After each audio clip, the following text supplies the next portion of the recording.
What up, everybody? I am your host, JP, and this is my co-host, Josh. Hey, everybody. And welcome back to another episode of the Film Bros podcast.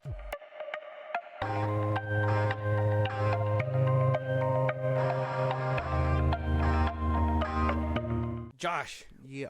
we got some exciting things for the fans out there today, the people that listen, the people that support us. Shout out to y'all. Exactly.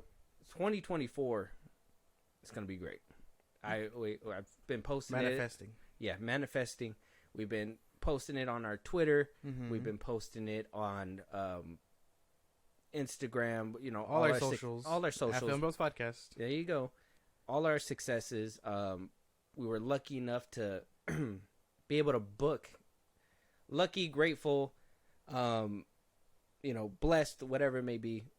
We were able to get some guests.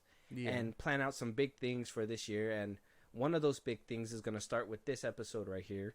For those listening, I'm about to break it down for you guys right after Josh gives you everywhere you guys can talk to us, give us topics, movies to review. If you guys want to support us in a big way or catch a live one of these days, it's a different episode. So we're just going to get that out of the way right now. Go ahead, Josh. Twitter, TikTok, Instagram at FilmBros Podcast. We post new episodes are up. You can hit us there for any news or movies you want us to cover. Buzzsprout, link is in the bottom of the socials I just gave you. Support us there. It's like a Patreon. You help us out. We shout you out on episodes. You get special perks on the side. It's great. We'd appreciate it. Thank you. You can listen to us anywhere you get your podcast at FilmBros Podcast, Spotify, Apple Podcasts, YouTube Music, things like that. We're on a bunch of sites. Check us out at FilmBros Podcast. Be part of the conversation at Twitch at FilmBros Podcast. We are still trying to get that up, but bear with us. Keep the notifications on, and I promise, be part of the conversation. Twitch at FilmBros Podcast. And then subscribe to our YouTube at FilmBros Podcast. Of course, all those socials. We want to hear your guys' thoughts even after this episode as well. With that being said, you guys seen the title. You guys know what we're basically going to talk about. What you guys don't know is that we do have a collaboration in full effect. We are going to, every single month for the next few months leading up to Star Wars Day, we're putting out one Star Wars special per month. We're going to be breaking down the prequel trilogy in this episode. Yeah. And then we'll move on to the OG trilogy next month, in the beginning of the month. Make sure you guys have your notifications on so you guys don't miss an episode. The following month, we'll go ahead and break down the sequel trilogy after that. And then on Star Wars Day, you will get us a full ranking of our Star Wars overview. Yeah. And not just ours here at the Film Bros Podcast. Like I said, we do have a collaboration in the works.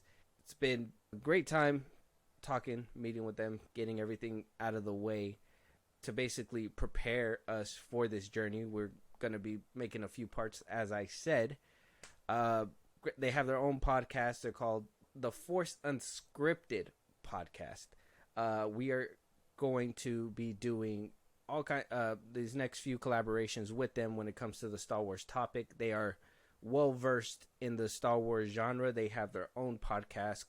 They're on Spotify, anywhere you listen to podcasts, I'm assuming, and they're a great listen. So without further ado, we'd like to introduce the Force Unscripted podcast. They talk all things Star Wars. We got Nikita here and Winchie from the Force Unscripted. If you guys want to say hello real quick. Oh, what's up, everyone? It's your boy Nikita. The Force Unscripted is a little Star Wars podcast that I had the idea of for like 2 years, but finding people to come on board and actually have a schedule that works is kind of hard. I feel like all podcasters kind of know that to some degree. But I'm a big Star Wars fanatic. I have about $90,000 worth of Star Wars merch in my room between all the adult novels from the Legends timeline, most of the current Disney timelines, a bunch of statues, helmets, lightsabers, all that kind of stuff. So I've been a diehard Star Wars fan since I was little. And then this is my co-host Winchie. He'll introduce himself. Howdy, I'm Wenshi. Like Nikita, I am also a huge Star Wars nerd. I actually came out the womb ready for Star Wars. I was born on Star Wars Day, so don't let Nikita fool you. I'm the biggest fan here. And yeah, but I'm a big Mandalorian buff, so that's kind of my shtick. Okay. And yeah, we basically the namesake of the podcast comes from Star Wars: The Force Unleashed, which was my favorite game growing up, and so I got the inspiration for the name The Force Unscripted because, well, one, I'm honestly pretty lazy and I don't like to do a lot of planning, seeing as that I kind of view myself as like a nerdy lexicon of Star Wars knowledge. So basically the premise of our show is we pick kind of like a broad topic, you know, like a week or two beforehand, and kind of let it sit in our head for a little bit, and then we just come and we just start running our mouths and shit talking each other for, you know, about 30 minutes to an hour for each episode on that topic, and then we wait till the next one and just wash, rinse, and repeat. Oh, very nice, very good. Okay. Yeah. I had the pleasure of listening to a few episodes, and I even saw the name, and I was like, this had to be part of the Force Unleashed, For sure, yeah. or something like that. And I gotta ask, man, are you upset that they haven't made Starkiller canon within the actual timeline? Oh, absolutely. I've been bitching about it like at least like once every 3 episodes or so, especially since with all the stuff that we learned about like the Ahsoka series and like the Anakin being in the world between worlds and like having Ahsoka as his Padawan. I'm like, well, this is the perfect time to bring in Starkiller. You got the light side female portion of it. Now you need the dark side male version. Who would fit that better than Starkiller? Okay, all right, yeah. So we thank you guys for coming on. We obviously, everybody out there, go give them a follow, listen. They're really good. Their expertise is off the charts. That's why we picked them for this multiple parter.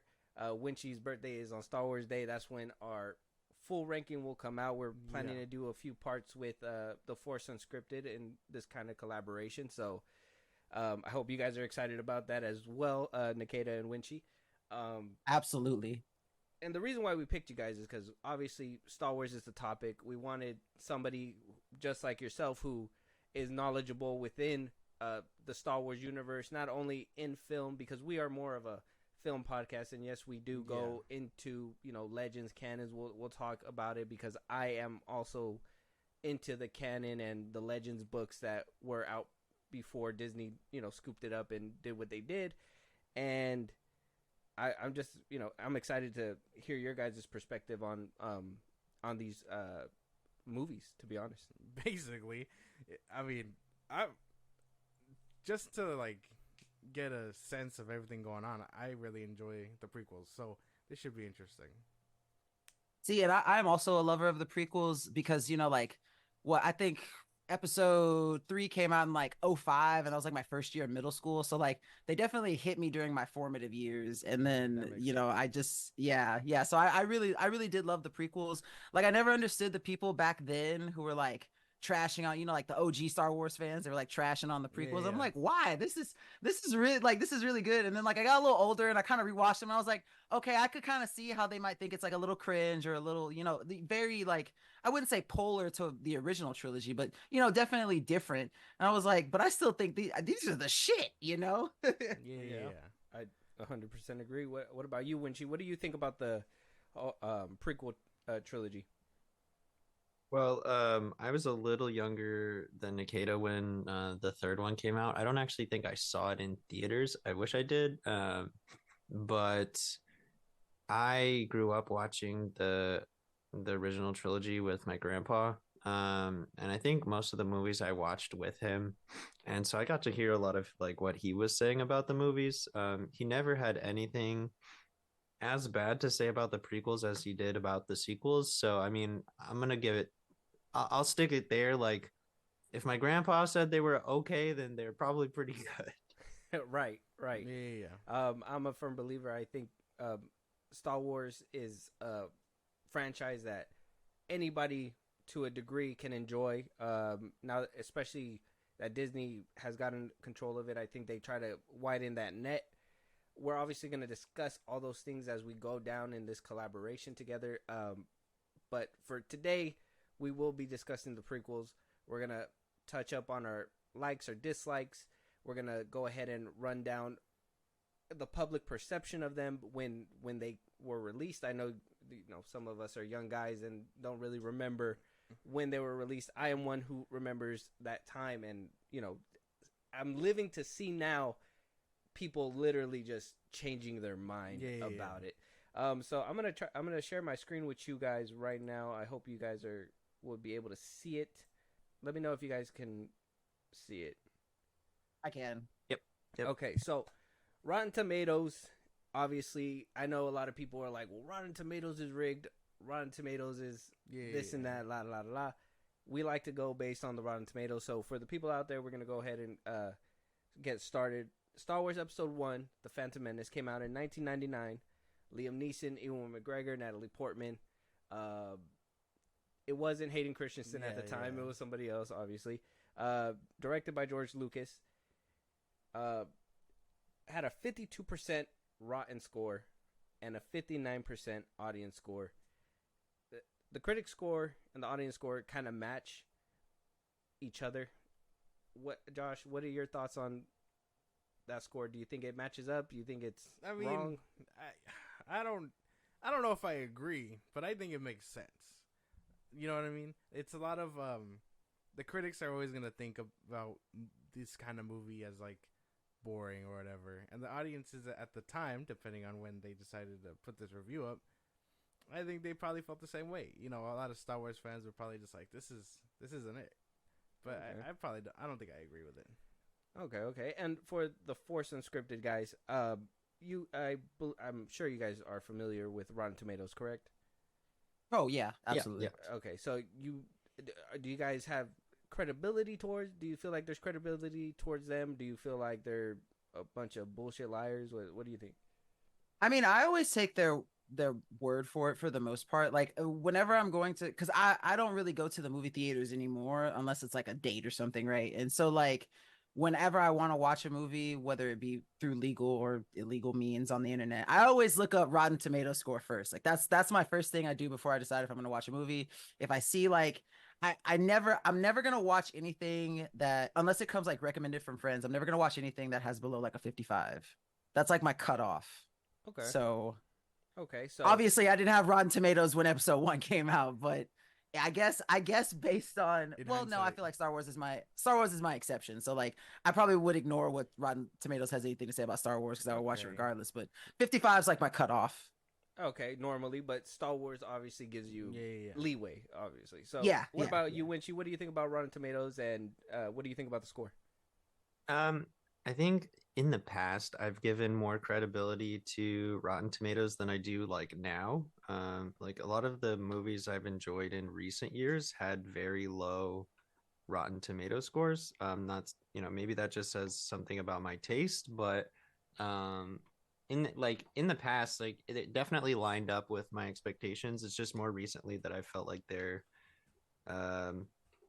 ratings haven't been like as well matched to like the public perception as I think they used to be. So I've just kind of stopped paying attention to those. I don't even look at ratings anymore because I just don't feel like they match up. That's where the whole thing of like, oh, they're paid off or whatever came from, because I don't think half the time they match up either. And even then, I don't believe in critic scores anyway. I think everyone should just form their own opinion. So listening to Rotten Tomatoes when a new movie comes out, it's not for me, or IGN or anything like that. I just see it because I'm like, that's funny. I don't believe half the time that it's accurate. Okay. And what do you think about this score? Or you just think, hey, it's not worth it, Winchy? This score in particular for the Phantom Menace, I'm just looking at the scores on the screen right now, and I'm already thinking to myself that the score is like directly proportional to the amount of screen time that Jar Jar Binks had. And that's all I'm gonna say. Okay, that makes sense. I vibe with that. That's a good answer. Let's go on to Star Wars Episode 2: Attack of the Clones. Ewan McGregor is back as Obi-Wan. Obviously, Hayden Christensen has taken on the mantle as Anakin Skywalker. Natalie Portman is his lover, obviously. We're going to discuss, obviously, how we feel about that. But 65% on the tomato meter. It's not rotten. It's good. And then a 56% audience score. Josh, how are we feeling about that one? That one feels a little bit closer, but at the same time, yeah, I don't agree. I don't think there's any way that this movie is rated higher by critics than The Phantom Menace, if that makes any sense. Okay. Okay. I think it's Yeah, just I'm pretty sure. I'm pretty sure Wenchi's gonna disagree with you on that one. I think 2 is his favorite. Yeah. Oh, interesting. Interesting. I mean, what one obviously is it could go either way. I feel there's nothing there's I feel like no Phantom Menace has a 50-50 split regardless, but Attack of the Clones, I feel like that one was more 60-40, 70-30, with 70% people really not liking it. So with this score, I'm not really sure. I'm happy it's getting love like that, but the audience seemed to not have really loved it. But what do you guys think?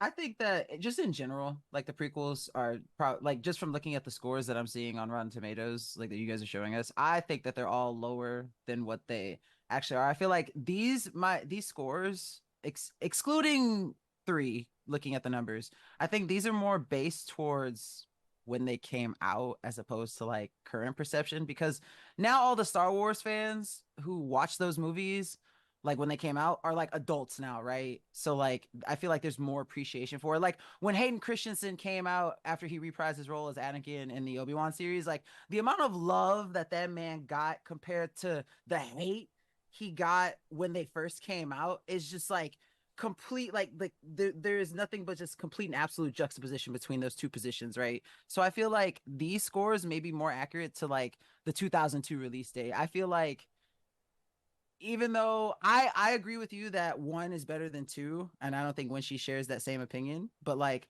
I think that these are still overall kind of low for the movies themselves. Yeah. Okay, It's probably because they're dated, most likely. Yeah, yeah, episode definitely. 3 coming with 79%, and it was certified fresh with a 66% audience score.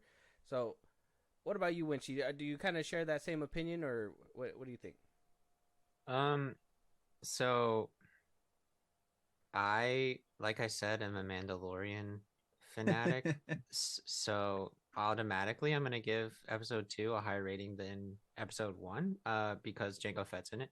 And plus we get to see like the first, introduction of all the clones. I was obsessed with the clones when I was a kid. I thought they were super cool, and I could give like I don't really care about the romance and stuff, like if it was done well or not, or the fact that Padme and Anakin's age disparity is a little questionable, or a lot questionable, and like none of that really matters. I really cared about like the actual world building that they did, and I think they did a very good job of setting the scene for like a larger galactic scale conflict. Whereas in the first one, you just get like a small taste of some potential like bad actors in the universe, but you're really focused on like a singular planet, where Attack of the Clones is much more spread out and kind of gives rise to the whole separatist versus the Republic kind of thing.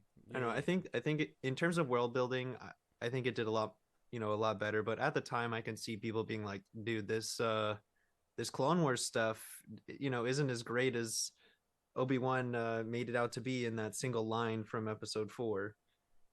Okay. And we're gonna break all that down, and what I already want to give pushback, but I'm gonna give it a second there, Winchie. You're crossing the line, but there's the public perception, and this is what Nikita kind of brought up. Back in the day, the perception was kind of bad on the prequel series. Do you feel that the perception of, kind of like what Nikita was saying, the perception would be different if the movies were released today than when they were released back in the day? Having like rewatched a few of them recently, I don't think so. I think a lot of people are attributing like the nostalgia factor to it. And that's giving it a lot of, buff in terms of like people's scores, but I don't feel like those people are actually going back and like rewatching the movies all that often. They're just thinking back on their childhood and like, dang, Star Wars was so cool. But if you go back and like rewatch them, there's still plenty of those like cringe elements and whatnot in them that people were giving it low ratings for in the beginning. Now, to counter to that point, I feel like if they were released, like say the same time that the sequel trilogy came out, but like with more modern like film elements and like plot line writing, I think that they would do better than what they did when they came out. Because one thing that I love, I don't know if you guys have ever done this, but on YouTube, if you go look up, there's like a bunch of like reimagined trailers of all the movies that this one guy does, and it's like the episode 3 trailer if episode 3 was released now. And like if you watch those trailers, not only are they so much better than the actual original release trailers, but like the way that they're done makes them seem way more exciting than they really are. So I think that like if the release dates of these movies were moved up, you know, like a decade and a half, 2 decades, and they were released in like a more modern film style, I think they would be more well received. But obviously, you know, we can't ever get that. We're not going to get like, you know, they were released when they were released. And I agree with Winchie on that. Like I went back and I watched these movies probably about a month before I got in contact with you guys, and I was like, oh, this is pretty bad. I still love them, but this is pretty interesting. Come on, Jar Jar. Well, yeah, they got as close as they could with updating the visual effects and stuff. Like they didn't make Yoda a puppet anymore in Phantom Menace. Like he's been it's all been a little bit updated with the Blu-ray revisions. Yeah, that they had. yeah. I like that. See, I like haven't that they seen did the Blu-ray that, so. revision. Oh, you haven't? You what do you watch it on? Just like YouTube Pirate Bay, something like that. Oh, okay. Got you. Yeah. So you're still watching like the OG 1999 one. Yeah. Yeah, because there's the Blu-ray and the 4K revisions where they kind of update it. I think the original trilogy, they put in a bunch of like new scenes, and they put a bunch of like CGI animals around to kind of make it feel more immersive, kind of like the prequel trilogy was. Yeah. Obviously, they try to up it with there, and then in the OG trilogy, they didn't really have as much funds or technology to do that back in the day. But you did make a point that if today they had better writers and, you know, more modernized style, that it would, you know, been more well received. So obviously the writer and the director of these first 6 films was none other than Granddaddy, Mac Daddy, George Lucas. All right. Do you guys feel as though his writing and him wanting to take that full control, did it hurt the prequel trilogy? Did it, you know, did you feel like it kind of gave a little bit more connection to the OG trilogy? What do you guys think about that? We'll start with the Force Unscripted. So my thing when the originals came out, or like the prequels came out, was that I had already seen the originals, right? So I had like this idea of, and specifically like Yoda. Like I had this idea of Yoda just from seeing like episode 5 and 6. And when I went back and I watched the prequels, I had a lot of questions because like Yoda in the sequel trilogy is basically batshit crazy at that point. And like Yoda from the prequel trilogy is a lot more stoic, head of the Jedi Order, you know, is like a certain way, is still like his batshit craziness pops out every now and then.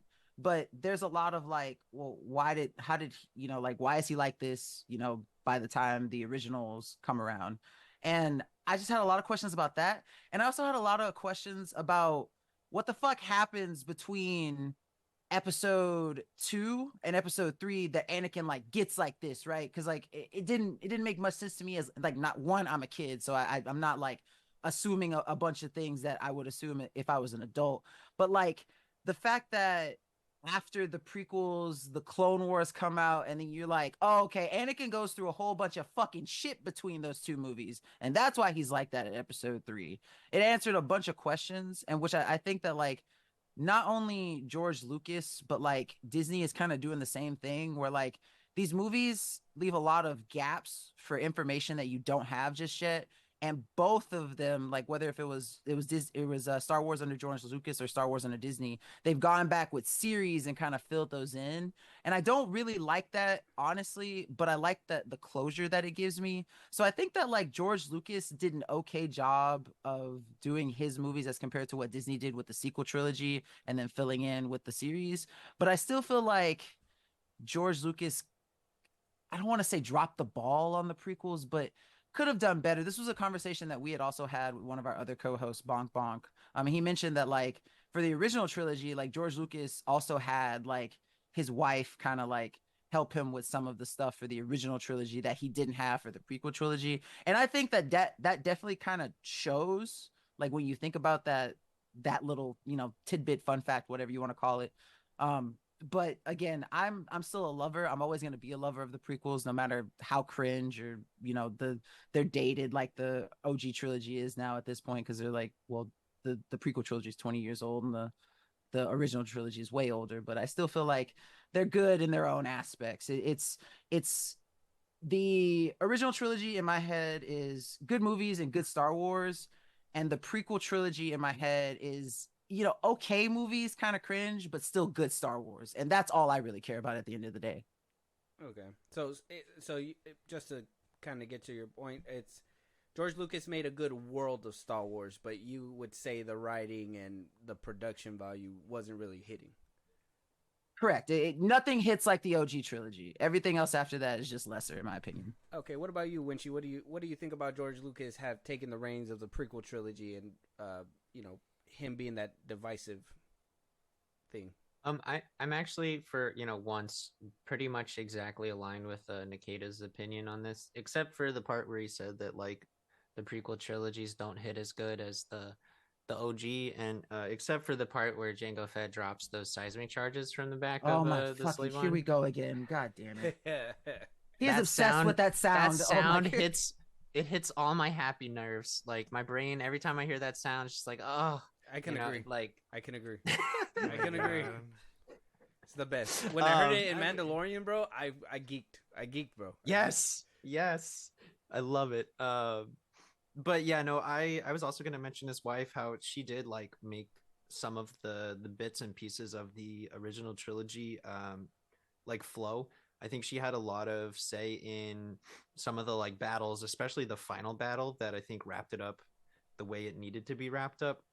And that kind of like, I wouldn't say she was like the divisive factor between the OG and the prequel that like changed kind of how the end result came out in terms of like production. But I would agree exactly that like the OG was good movies and good Star Wars. Prequel was great Star Wars, but like okay movies. I don't agree at all. I think he carried all of it. Like George Lucas? Yeah, Okay. from 1 through 6. I think I think all the complaints that people have, like bad dialogue or whatever, I don't understood it. I never understood that. I always felt like, because it's supposed to be an opera, I assume that the way they talk is just an exaggerated form of our English. And so I never understood that complaint either. Like when you talk 1 about through 6. Oh, God, sorry. Sorry, I'm still going. My bad. 1 through 6. I think he just continued to just do his thing throughout the whole, his whole saga, basically, before giving it up to Disney. Okay. What were you getting at, Nikita? So with what you said about the dialogue, I completely agree. If you're talking about either the novelizations of the first 6 movies, or you're talking about episode 3 in particular, I don't think that opera thing holds up for the first 2. Because I really appreciate the dialogue of 3, because like Hayden Christensen as Anakin Skywalker is going through some shit, and you notice as the movie goes on, the cadence of his voice changes. Like the reason why when he's like having that dialogue with Obi-Wan of like, if you're not with me, you're against me, like he's talking in the same cadence that James Earl Jones talked in Vader's voice, just without the respirator, right? Yeah. And I think that is a great like homage to James Earl Jones and his voicing of Vader, and the fact that the cadences are similar is great. But I think that that's the only movie that does that. The dialogue of the first 2 is not what I wanted it to be. Now, I will give like episode 1 a slight pass, because I think Liam Neeson as Qui-Gon Jinn is like one of the most perfect castings that they've done for a Star Wars character outside of like Obi-Wan and Anakin. I think Qui-Gon Jinn was casted perfectly by Liam Neeson, and I think that the way that he speaks and does Qui-Gon is like an absolute true tribute to the character. But those are the only aspects of those 3 that I think really make those movies pop. Outside of that, the rest is just kind of for me, except again for the lightsaber choreography. I think that the lightsaber choreography of the first 3 have all of the other movies completely beat. Yeah, I don't know. I feel like for the first one, even when they were talking about politics, it felt like something else. You know what I mean? Like grand. Yeah. Like just keep talking about the Republic and things like that, because that kind of interests me. And I know the Clone Wars dives deeper into it, but the dialogue for the first three movies, the prequel movies, for me felt like good. I never understood the whole he's bad at dialogue or whatever. Even the storytelling. Like, I know obviously we needed the Clone Wars to bridge the gap between 2 and 3, but I think from 2 and then to 3, it all kind of bridges together. The Clone Wars just gives us the context, or a lot more context, but I think it happens all kind of fluently, if anything. No, well, not too much, because there's still, like how Nikita said, there's still gaps between Phantom Menace and Attack of the Clones. You know, there's not a lot of context there besides, okay, Anakin grew up and then started like boning Padme. Like, when did the love relationship come up? And then you can get comics and you can read into that, but at the time when George Lucas was in charge and was had the keys to the kingdom, basically, it was cool when he bridged that gap between the OG to the prequel, because, you know, in a different episode we're going to talk deeper into the OG, but at least he, you know, kept that same energy and brought it to the prequel trilogy. Do I feel like the movies would have benefited from maybe a different perspective than out of George Lucas's brain? Yes, because even though I even see clips where people pull up like that whole thing when Padme and Anakin are in the field and on the animal, and they make fun of the dialogue right there. Yeah.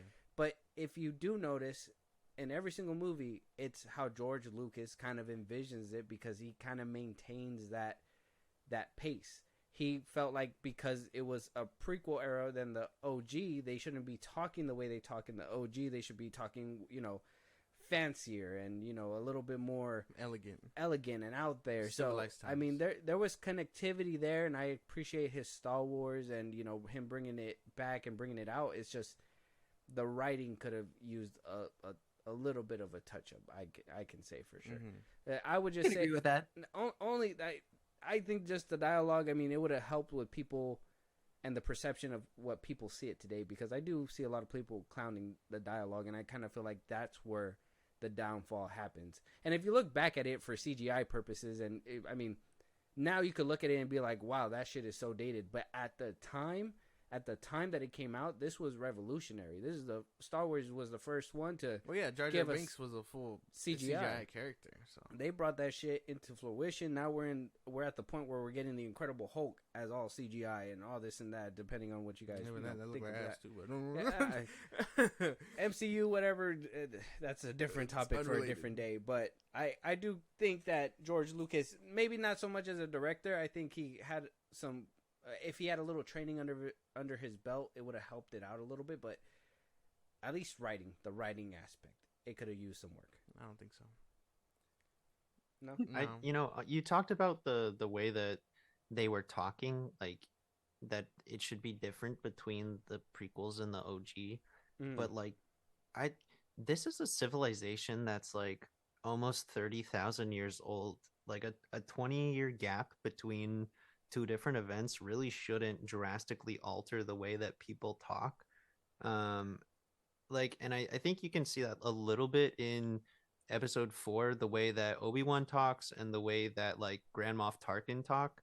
They still talk just like the OG, or not the prequel trilogy. Like, and I don't think that there really should be that much distinction between the two, except for the fact that when you're talking about like the politics portion of that, politicians in general talk different than like the general public do anyway. And people like Luke, who are, you know, from bumfuck nowhere, are they're definitely going to have a different like rednecks. Exactly, compared to somebody who's, you know, spent their whole life like Leia did, you know, in the Galactic Senate. Yeah.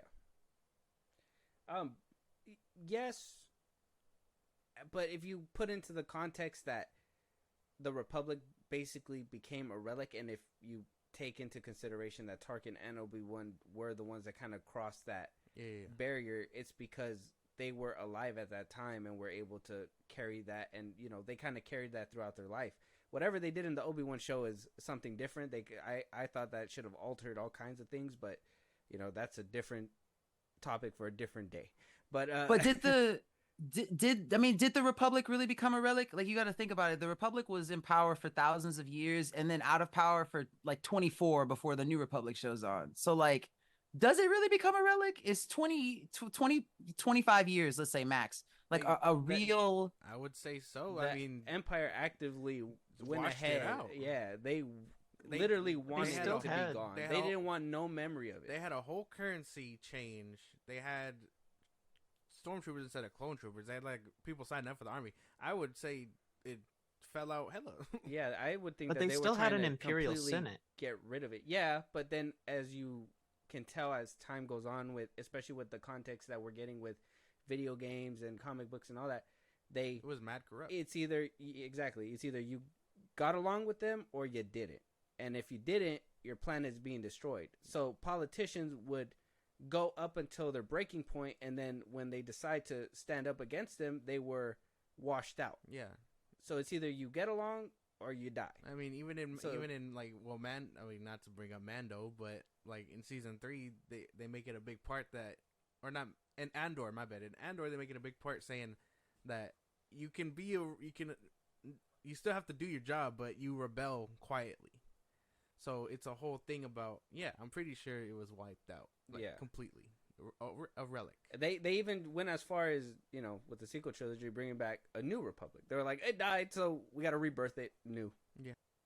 Is there an old York and a New York? York. Yeah. So just York. There's a place called York.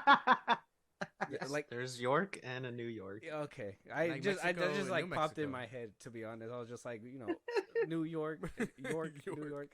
But yeah, I would think that there would have to be some kind of a big gap difference in the way that they speak between prequels to OG trilogy, even to sequels. Yeah. Or no? See, I find that hard to agree, just because like characters like Dodonna, Mon Mothma, like Akbar, a lot of these people who become like the figureheads for the New Republic after movie 6, when the Emperor is finally dead, these are all people who existed during the Republic and who served in the Republic. Like Mon Mothma, who also shows up in Andor, who becomes the next chief of state of the New Republic. Like, she is from I don't want to say the old Republic, but the Republic before the Empire. So I feel like maybe there is some credence to what you say, especially because of like the information censorship, like the Emperor basically wanting to wipe out everything, including everything about the Jedi, everything that's written down, categorized in history. Like, definitely mad censorship, but people still remember, and those people who remember are now back in power. So I maybe there's some credence to what you say for like the people, the laymen, right? But like the people who are in power are not going to forget the ways of what happened before the Empire came into power. And they're the people who are like standing on the podium in the Grand Senate chamber talking and making legislation. So maybe there was a period where like, yeah, sure, everyone's like, oh, hush hush about the things that they once were, because we'll get godded if we talk about it. But the second the Emperor is gone, well, hey, we're not going to get godded. There's no more censorship anymore. Yeah, but that was That like came years. after, yeah. That was like years of censorship. By then, I mean, it takes 2 weeks to create a habit. So just imagine 25 years. Like, that's a long time. But also, like, historically, like, language is one of the things that like oppressed people hold on to the most, because it's like something that is very hard to be taken away from them, because it's something you can teach by word of mouth. It's not something that's like you can burn their books and everything's gone. Like, oppressed people tend to like hold on to like those little bits of their culture that they can as tightly as possible, because they don't want to like lose their way of life. So I don't. Plus, this is like a galaxy of billions of planets, right? Like, yeah, there may be a garrison or two on some of the planets with a Star Destroyer or whatnot, but like for the most part, they're all still speaking Galactic Basic and or their local languages. I just don't feel like they would just lose a galaxy-wide language or culture like that. especially when it comes to like speaking. I don't know. There's a lot of oppressed things going on. I mean, even in Clone Wars when they were talking about slaves and other species running other species, they would kind of cancel them out too. So imagine if not them, the Empire. Yeah. I think there's a good handful of things like that. Yeah, I'm not doubting that some people were holding on, and obviously, I think Civilized people, like I think Mon Mothma. Alderaan was one of those that was holding on. Exactly. That's why like Leia came out royalty. What's his name? Her dad. Bail Organa. Bail Yeah, Organa. Bail Yeah. Organa, That's why he held that presence as the time went on. Mon Mothma, she was there, but she was, how do you say it? She was one of those that got along in their face, but then behind closed doors, she did what she wanted. So, I mean, and then when Alderaan got destroyed, you got to think, if people are just like out of nowhere standing up to the Empire, they're getting their shit blasted. And like, think about it. Everybody was like losing their way, and then Thrawn shows up. He's a damn Einstein to these people. He's a damn like. The Empire was meant to crush and dumb down in order to have to rule better. Yeah. To have that what's it called, that rule? How you said it. So that has to be one of those, in my opinion, connectivity things that George Lucas was really trying to convey between the two Eras. trilogies. Yeah, the two eras, that there was a complete distinction, and this is where I can say that this is like, I guess the next step to ask is that obviously we know that there's a toxic fan base, right? Yeah. Star Wars. Don't even get me started on that one. Yeah, okay, so you guys agree there is a toxic fan base? Oh yeah, absolutely. 100%. I have never met a group of fans, like a fandom so wholeheartedly like wanting, like, it's like Star Wars fans want to fight, which I like to some degree, but then like the degree in which they're willing to go is way farther than I am. Oh yeah. So because of that, because of what George Lucas did with their with his direction and wanting to hold it together, and the way that Disney came out and tried to bring production value, a little bit more writers and stuff, it really fractured the fan base, because now you have what we believe is Star Wars and what they believe is Star Wars, and that's where like I believe that toxicity comes in. Obviously, there's some people that still ride for George Lucas 100%, still hope that he comes back, but I do think that he was one of the problems with the prequel trilogy, and so I would want him back for his connectivity and his vision, but I think writing and everything, that should have just been given to somebody else completely, because that's where we get this division, between eras and all that. It should have been a little bit. He should have consulted with somebody and been like, how long is too long, or how long is long enough for them to completely get rid of it. And maybe there still would be conversations like this where there's that divide, but it would have made it a little bit more known instead of us having to pick up the pieces. That makes sense. And I don't think you mentioned like Lucas coming back. I don't think Disney will ever do that. They don't want to admit that like they suck, and have to bring back the guy that they got rid of when they took over his stuff. But I do think that them making Filoni the chief creative officer recently showed that they really do want Star Wars to be something like that they can be proud of and that they can continue to like profit from, but in a way that like makes the fans happy. And I do believe that like Filoni is basically the second coming of George Lucas. He's pretty much like his protege, and it definitely shows in some of the more recent like works like Mandalorian season 3 and Ahsoka and whatnot, where we definitely see a much more cohesive story being made. So I don't think they would ever bring back Lucas, but I do think Filoni is a great direction for them in the future. Wow. Jumping the gun. Wow. But like that's gonna be a conversation, because that's okay. That's an interesting take. I we're gonna put a pin on that one, Wingy, for sure. We're putting a pin on that one. Yeah. That's Oh, right that's down the fine. line. That's You're, fine. you're Bring practically it back. 2 months ahead right now. I'm sorry. I jumped the gun. I It's have cool. ADHD. I just gotta say it. We can kind of like talk about it and brush up on it later on. It's not too big of a deal, but at least for the prequel trilogy, George Lucas himself, we can all agree that the writing could have been better. Correct? Right?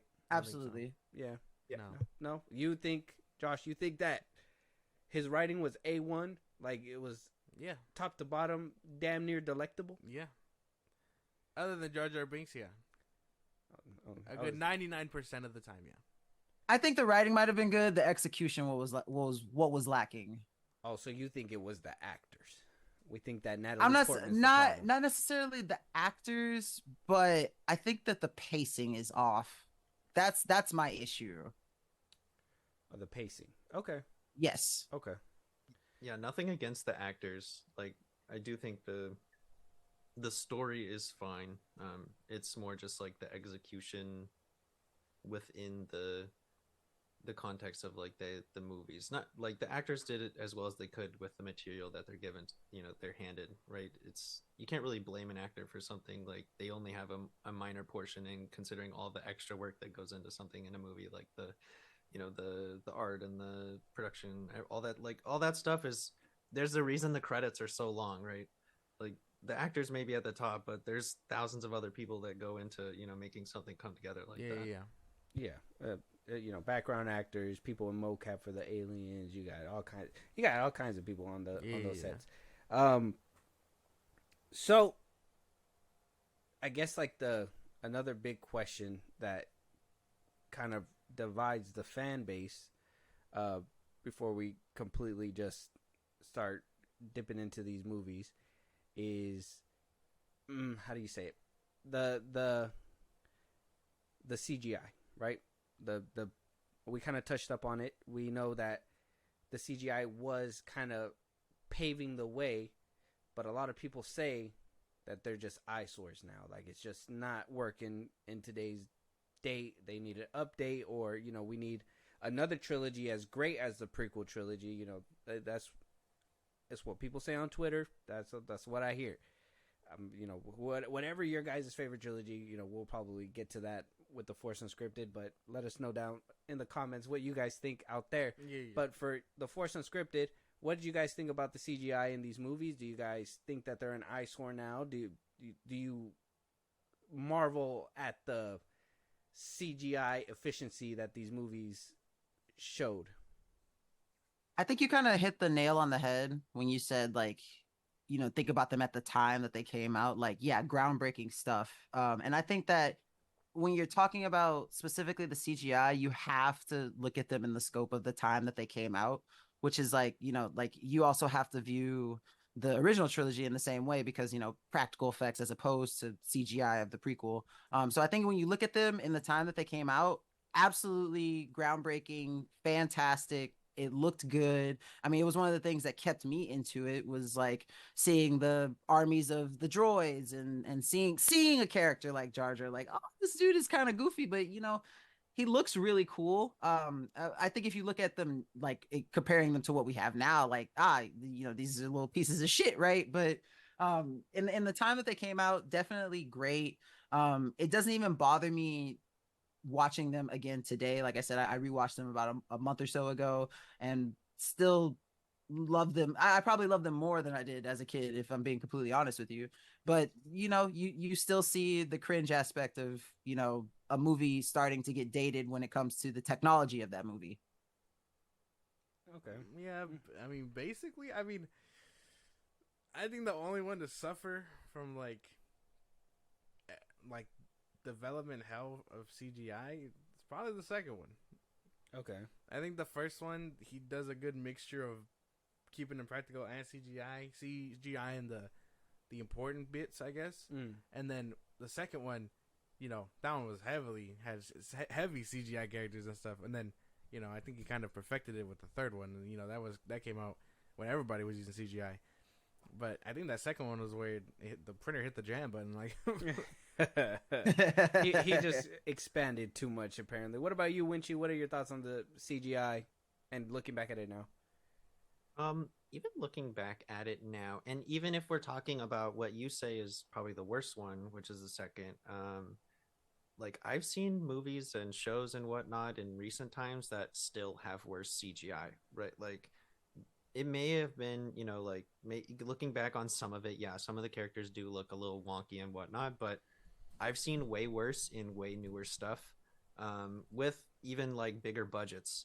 And so what that tells me is that like, yeah, they may have been pushing, the limits, trying to, set like a whatever kind of records in their heads, that kind of thing, right? Like push what can be done, but also they didn't go so far as to make it bad. Like, yeah, maybe episode 2 has some wonky stuff in it, but if you think like the entire clone army is CGI, the entire droid army is CGI, except for like, the few times where they take off their helmets and it's Tamara Morrison. But like the rest of it, like that looked good. And even seeing clones in newer stuff where they're not CGI, I sometimes still prefer the CGI clones. Now they all look the same, so copying and pasting some of that stuff may not be as hard as like individual aliens and whatnot. Yeah. But talking like even though Jar Jar isn't like the most loved character, the CGI on him is crazy. Like it's really, really good. Yeah, For a 1999 film. that's what I'm saying. Mm-hmm. He knew how to Even pick and choose, like what looked good. Yeah, because that's one thing that that's one of those things they say, like the Phantom Menace, Jar Jar holds up 1999, right? Yeah. You can look at movies nowadays like Man of Steel. 10 years later, it still looks pretty damn good. So a lot of people go back to this, or I guess we can just hit the worst offender, which is Attack of the Clones, and they just like, this shit just is what the fuck, like this is dog shit. Like why who said we're gonna go ahead and put a 4-armed alien in the budget when we ain't got the budget for it, So I do think as CGI goes, I'm pretty sure we can all agree that the second one's the worst offender. It's just they tried too much. They expanded. They went from this minuscule scope. Yeah. And George Lucas was like, I'm just gonna bust it wide open. Yeah. And we said, no, Lucas, put it away, and he was like, no, we're gonna do it. The third one refined it, I think, but the second one was trying to do a lot of things too quickly. I think he should have just focused more on doing practical stuff and mixing in the CGI. And that probably would have helped the second one a long way. Okay. All right. So we can kind of agree on those things, but I want to start getting into these movies. I know the Force Unscripted kind of ran down a little bit of their do's and don'ts for the movies, but I'm going to just go ahead and start kicking it off. So the Phantom Menace, all right? The name is super fitting for what it is, in my opinion. It came out in 1999, a big hiatus from the OG trilogy. I know a lot of people were excited. I, for one, was not old enough to be in that group, okay? I wasn't there for the excitement, but when I did finally, get around to watching it the first time, fucking blew the dust off the cassette. Mm-hmm. It was VHS at the time, all right? Blew it off, put that bitch in there. Had to rewind it first, because obviously you got to rewind it, make sure it's all the way in the beginning, press play. And it just wowed me. I think I didn't start with the OG trilogy. As I was growing up, I started from the first one and went my way down.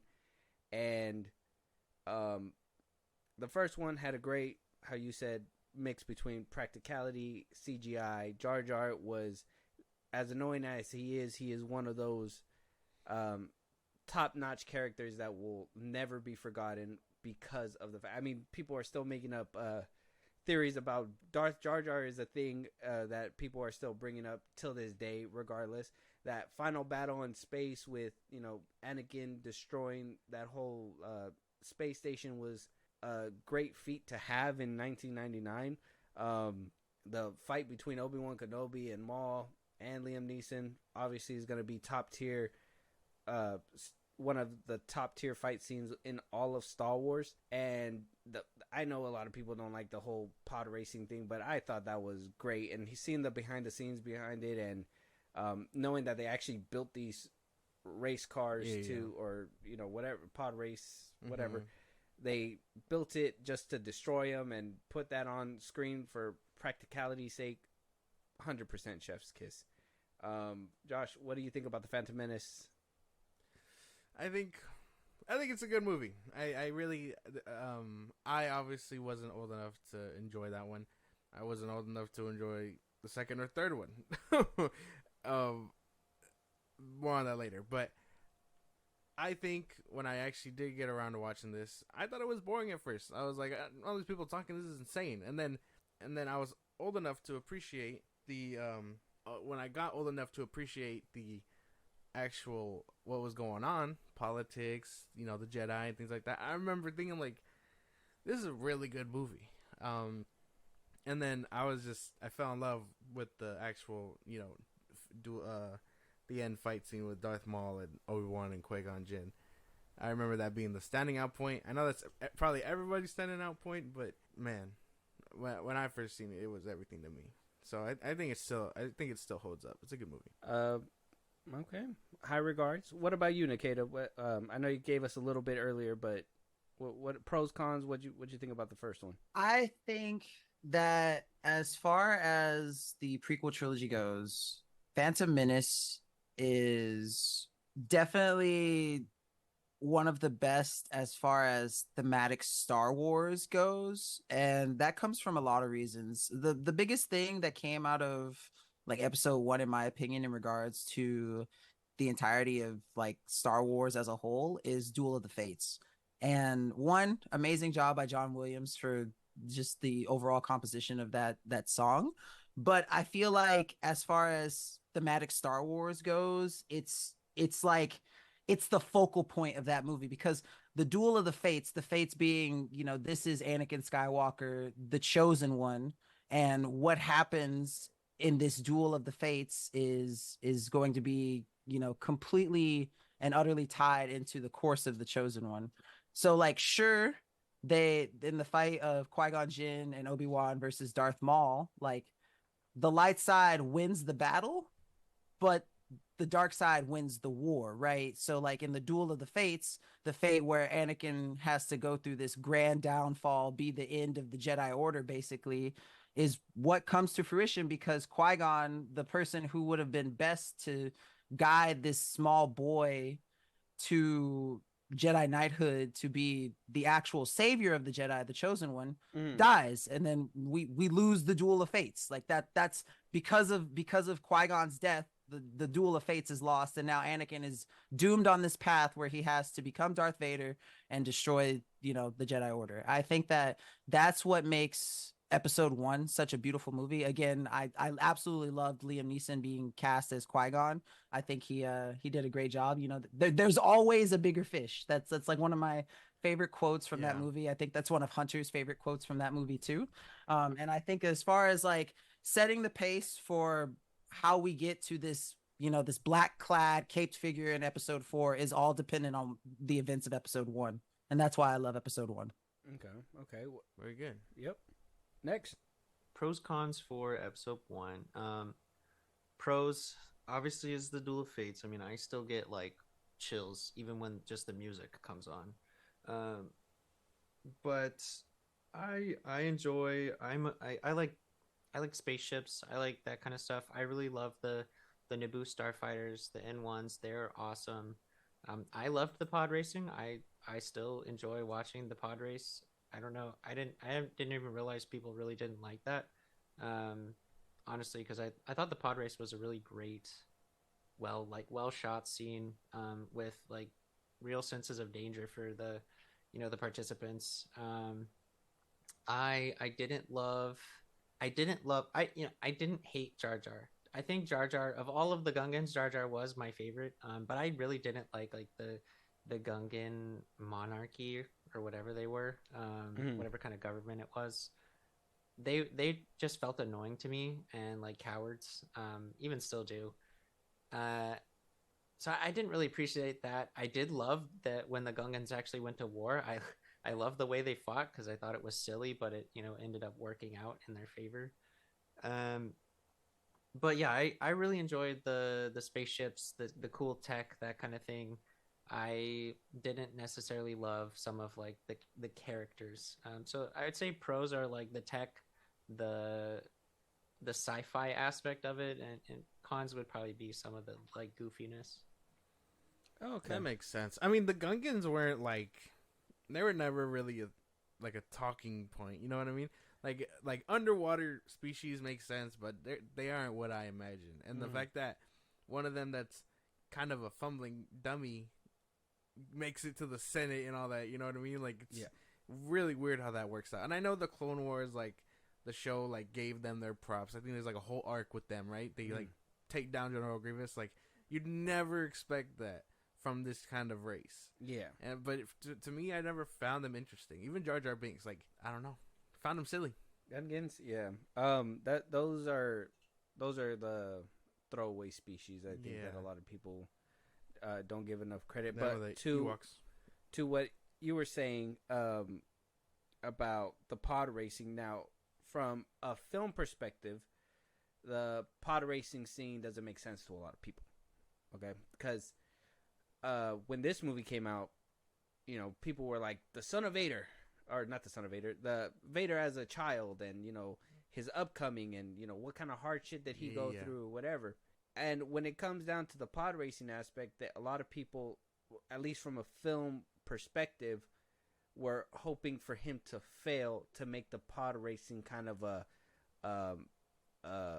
not such a wasted moment, because when you have a scene that is supposed to teach this kid that he isn't all powerful, until until they kind of play on that until Attack of the Clones, and then that's when you start seeing that he wants to gain that power to save him, but he was just able to beat the pod racing like nothing, right? Obviously they showed some kind of struggle in between, but at the end of it, they didn't really lay down foundation for him to lose. And for a character that always wins, there's no stakes behind it. So that's why the pod racing scene is kind of panned in a filmmaking aspect. Can I make a counterpoint? I don't want to be the guy that's like, like the book is better than the movie, right? But I mean, hey, you're the Star Wars expert here. I'm just here on the film side. So yeah, a lot of my Star Wars knowledge does come from all the books that I've read. And the reason why I actually enjoy the fact that Anakin doesn't lose that race is because, like, you got to think in the scheme of Star Wars, this is basically Force baby Jesus, right? Like, no father, born, like, conceived through Shmi Skywalker and literally the Force. Like, this guy is showing, like, I'm a 9-year-old, I'm fighting, or I'm racing in a competition where humans don't race because they're just so unevolved compared to these other alien species that they don't have the reflexes to. And here's this 9-year-old tapping into the Force in ways that, like, basically only Qui-Gon can really see, and using that to his advantage as a 9-year-old with no training, being able to beat, people who are not only like evolutionarily like designed to beat the shit out of him in this competition, but also are cheating to try to beat this little kid. I like that part. I like that aspect. But you don't see all of that from the movie, right? Because, like, I feel like a lot of people who have just seen Star Wars and not read the books don't know anything that, like, Anakin is channeling the Force to be able to know what button he needs to press, what lever he needs to disengage or engage to, like, get around this person, to navigate this pass that humans shouldn't have the reaction times. I love that part. That's Star Wars to me, because he's showing, like, we know that, like, Vader is just preternaturally stronger than everyone else in the Force except for, like, Palpatine at the time, right? And so, like, seeing that as a 9-year-old, he still has this predisposition to just be so inordinately in communion with the Force. I love that aspect. That's just me, though. Plus, he was, like the best starfighter pilot in the galaxy for a very long time until Luke, and maybe even still was better than Luke. So, and he's a child prodigy, right?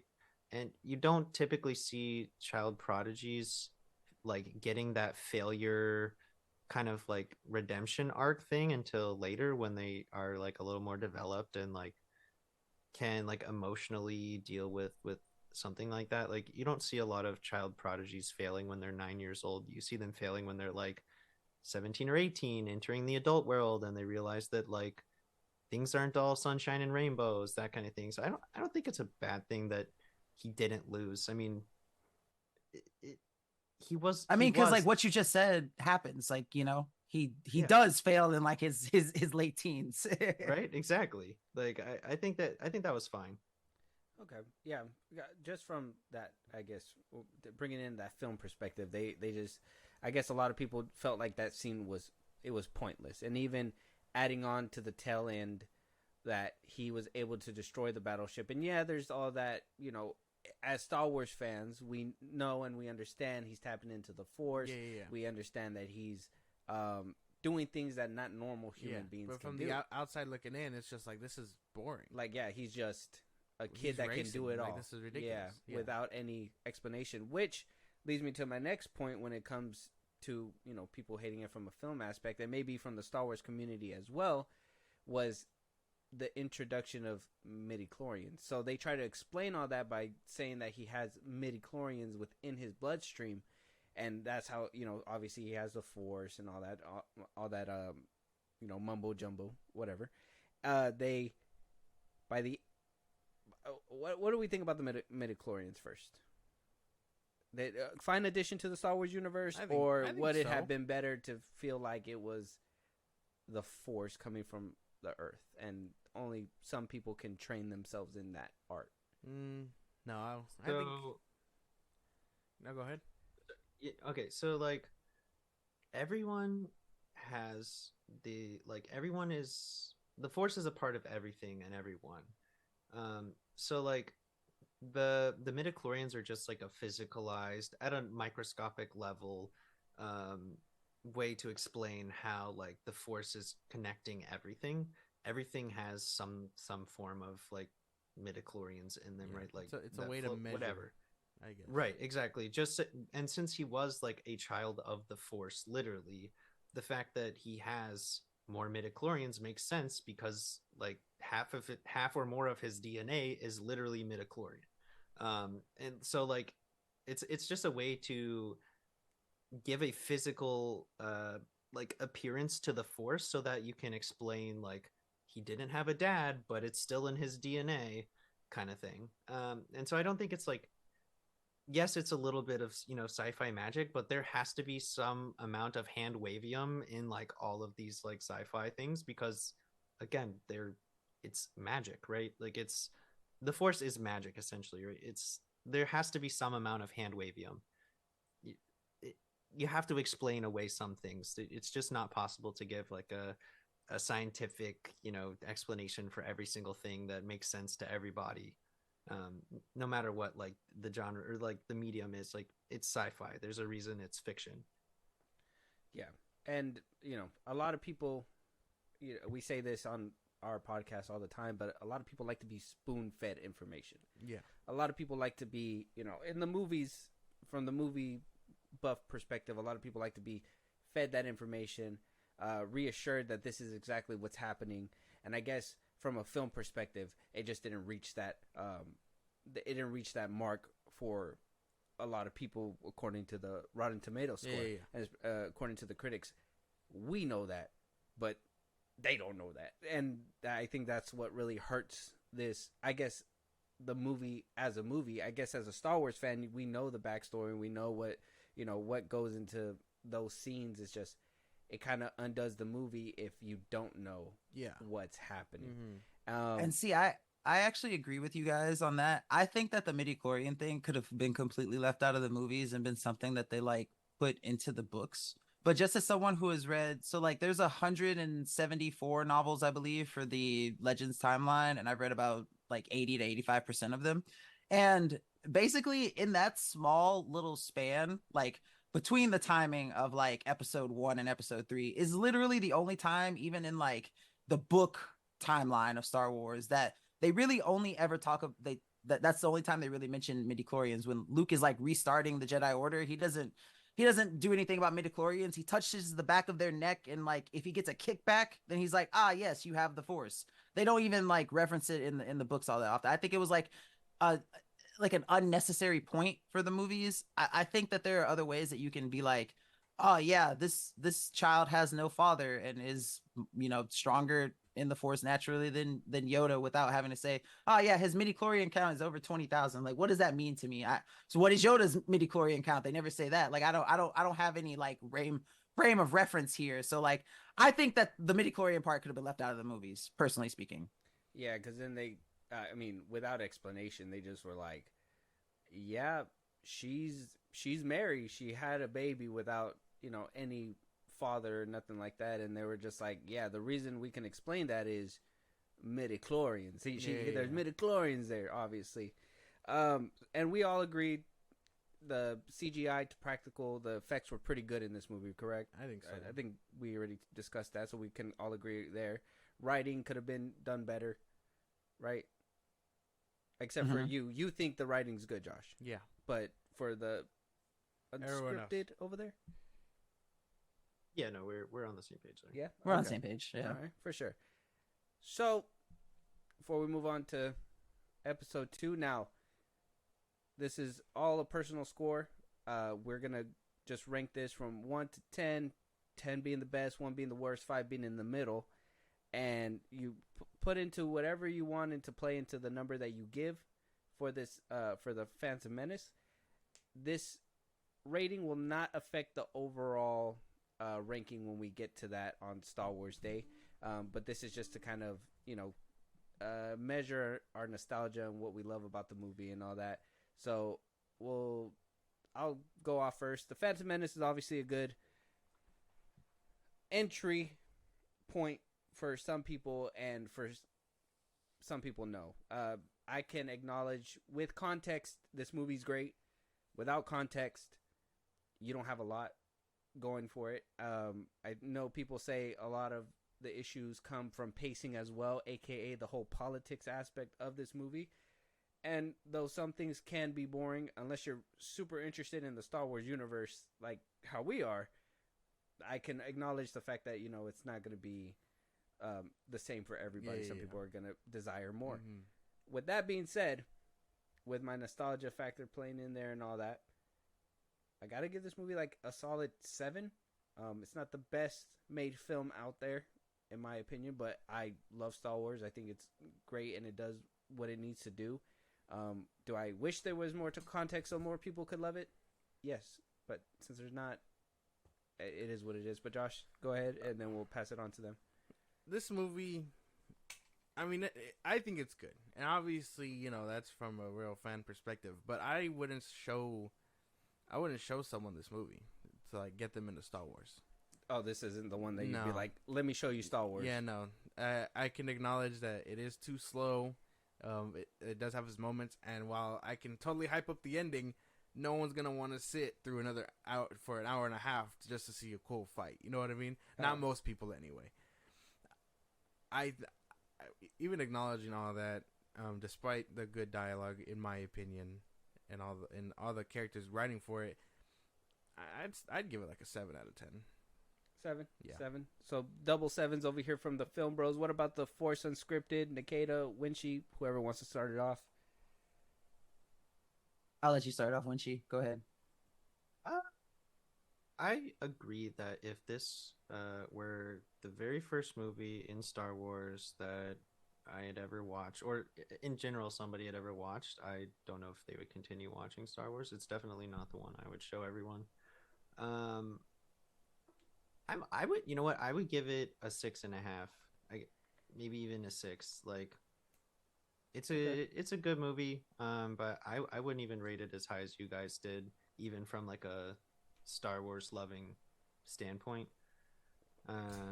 Just like, I also get bored in some parts. Like, if I had the option to skip portions of the movie and only watch the stuff that I wanted to watch, I would skip a good chunk of it. So I don't hate the movie, but I wouldn't even rate it as high as you guys did. That Okay. makes sense. Okay. Yeah, I feel you on that one. 100%. What about you, Nikita?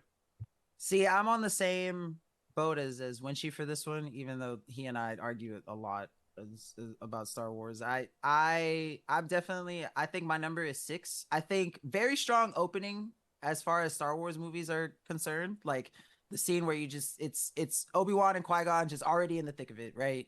I think very strong opening scene, and then as you mentioned, very strong closing too with the fight and everything, and the Jedi wondering like, oh, what is this? You know, the rule of two. You know, like there's always a master and the apprentice. So which one did we kill, the master or the apprentice, right? But I think the middle and the pacing weaken the movie, even though strong opening, strong closing.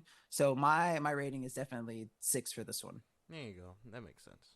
Okay. All right. So you guys are on the same page. We're on the same page. I think I can agree with you guys as well. I think depending on where your love is for this movie, I know Josh said that he wouldn't recommend it. I would recommend it only for the final the Duel of Fates. Obviously, I think I'd be like, watch it on YouTube. That's gonna really attract you into this universe. So I think we can all agree the Phantom Menace isn't the strongest, but you know, my love for Star Wars really, Darth Maul especially, like if he adds any points for me, it's like at least 5. Like they're 100%. I feel that. Like if I was not a Star Wars fan, like solid 4, maybe 3.5. Honestly, probably if I wasn't a Star Wars fan, I think it dropped to maybe below a 5. It had to be like a 4 or something, 4.5.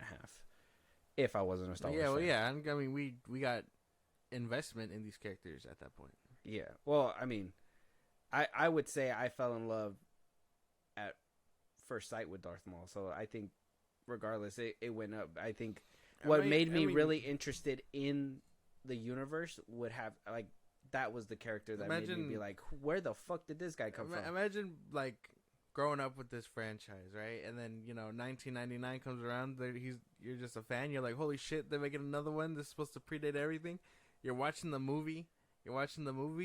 You see the Jedi finally pull out their lightsabers, and then you lose your shit because there's a double-bladed red saber. Like, imagine the hype there. Yeah, that has and the casting for Ray Park as Darth Maul was also fantastic. Like dude was in his bag the entire time. Yeah, I mean, and today, we don't talk about today, but yeah, back then Ray Park was he was the guy, but today he's on a different plane. You guys know what happened to him, right? Out of curiosity. No, actually. Well, I don't want to ruin Star Wars for anybody, but apparently he was up on Instagram and he showed his wang out there. Oh my god. Oh. And he deleted it quick. So, okay, question. Does he have a double-bladed wang? I was about to say, like, we got to talk about his saber then, It's a discussion point now. But yeah, so, I mean, Ray Park is obviously, I thought he was perfect. And then to even know that he came back to do the mocap suit for the Clone Wars finale and all that, like, it blew my mind. And then I heard what he did and I was just like, damn it, man, we almost had you back in live action. Almost. So we'll see down the road if that actually happens. I mean, he kind of bit the dust in Rebels, but we're moving on here. So, Attack of the Clones. Obviously, we already ran down the CGI. I think we can all agree it has the worst CGI. Writing doesn't get any better, but something that I love about this movie, I think Nikita said it, but the world building aspect was amazing. They really went from 0 to 100 in this one. Still upset they deleted that whole Mace Windu cutting off Jango Fett's arm and everything, but what we got was cool for what we got. The clones, I know they're all CGI. Some people say that it's fake, but to be honest, that scene where they're shooting each other and then like that the dust just kind of swells them all up because the ships are being shot down. Like, that scene is cool. The politics were thrown to the side in this one, though it still played a part. They didn't shine a light so heavily like they did in the Phantom Menace, so it really helped with, I guess, the pacing and the action. Dialogue was okay. I think the most heartbreaking moment was obviously with Anakin and his mother, and then Padme just was like, "Hey, you psychopath, come here." Yeah. And by the end of it, I don't have too many gripes. Josh, what do you think about Attack of the Clones? It's okay. Like, I think this one's an alright movie. The action is alright. It sets up a lot of things for episode 3 that I kind of enjoy. I actually enjoy the small aspects of Anakin and Padme's relationship here, as questionable as it is. I like Obi-Wan on his own solo mission here. I think it really also solidifies the whole Master and Padawan thing, and how much they actually clash, Anakin and Obi-Wan, not just here but in the third one, despite being Master and Apprentice and having that brotherly bond. Mm-hmm. I don't know what it is. I think this one just suffers from really bad CGI. And as much as I like the combat, it's not all that flashy either. I think, again, it does have a really good ending, ending battle. But other than that, I think it's just an average movie. Okay. All right. What about you, Nikita Winchie? So as far as everything is, I feel like the jump between 1 and 2 is the only one that you're missing information, but it's information that can be inferred. Like, because in 1 they talk about Anakin hasn't been trained, from a baby. He's 9 years old. He already has attachment emotion, so it's going to cause issues. So when you see the jump to 2, when he's in his teenage years, you're like, okay, rebellious teen phase. That makes sense. I wish I had more context about how he went from being a good boy to, a slightly unlistening teenager. But then you're like, all teenagers are like this, right? So it kind of makes sense. And I think that it left me once I watched episode 2, I didn't have as many questions towards the end of it.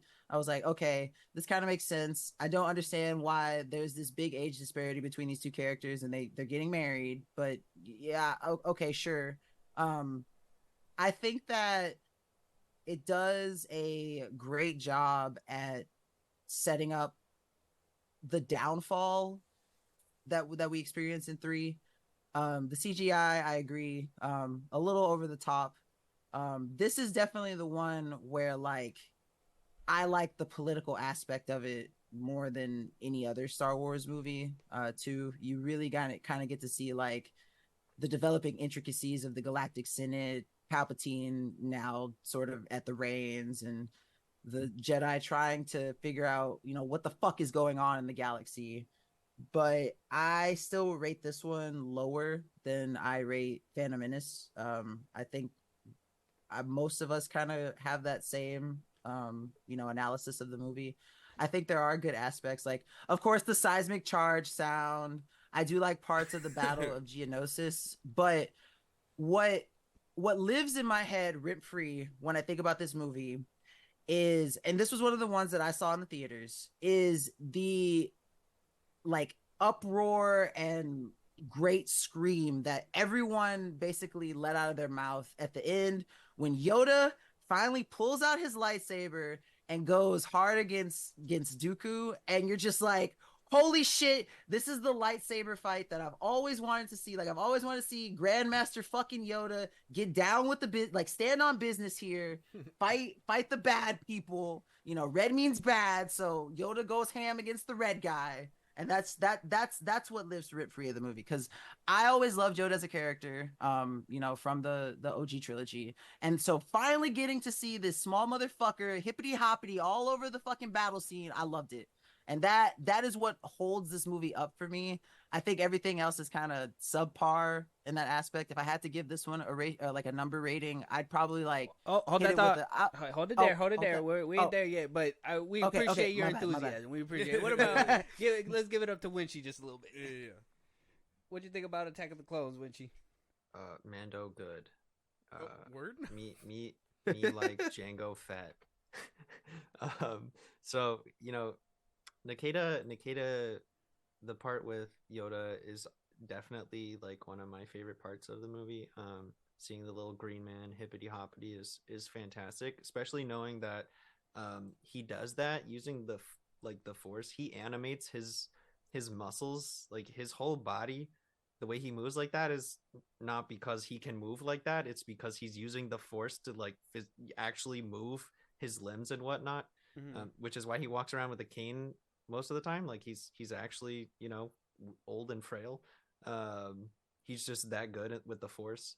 But my favorite part of the movie is the fight between Jango and Obi-Wan on Kamino. I love watching somebody who has no lightsaber, no Force powers, none of that stuff go toe to toe with a very powerful, you know, Jedi Knight and come out maybe not necessarily on top, but like unscathed.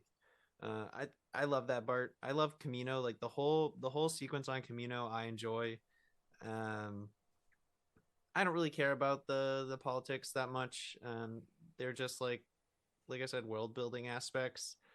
They're great. Like, you know, they set the stage, but and like the romance, I could not care less about the romance between Anakin and Padme, but I do enjoy like I said, the sci-fi aspects of the movies more than the dialogue and that kind of stuff. So I mean, those are the parts that I'm going to focus on: taking down the trade unions, command modules for their spaceships with lasers and whatnot, and watching the dust clouds like roll as the giant like spheres crash into Geonosis. Like that stuff is awesome to me.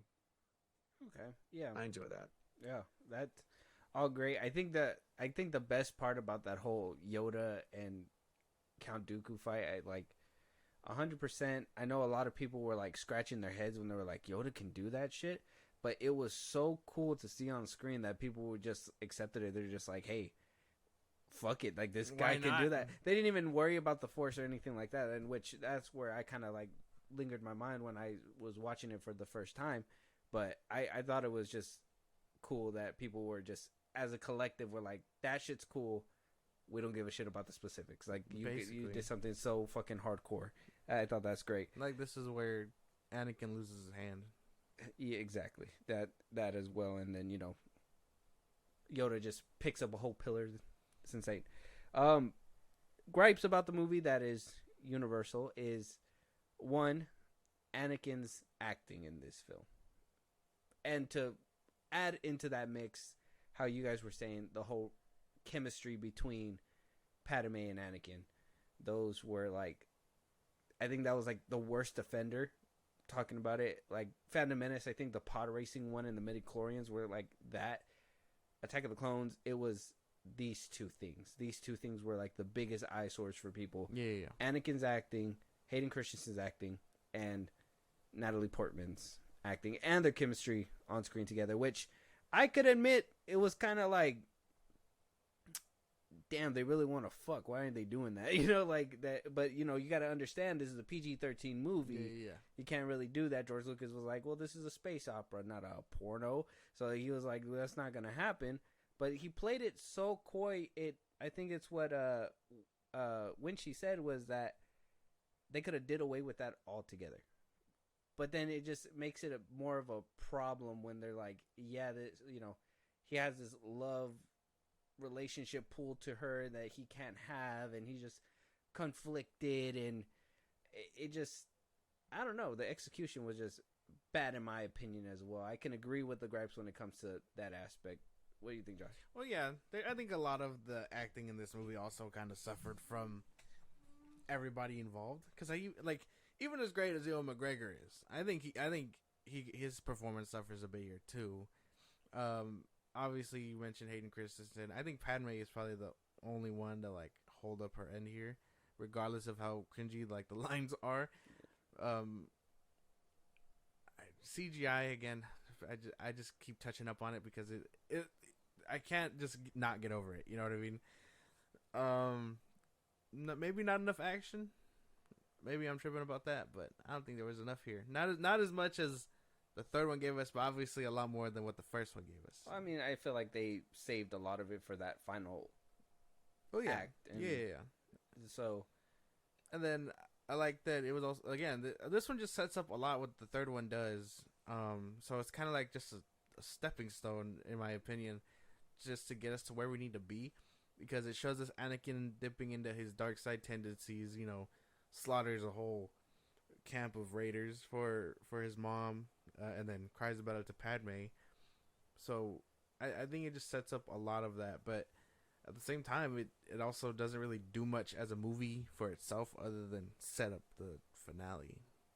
Yeah, it's just a genocide warm up.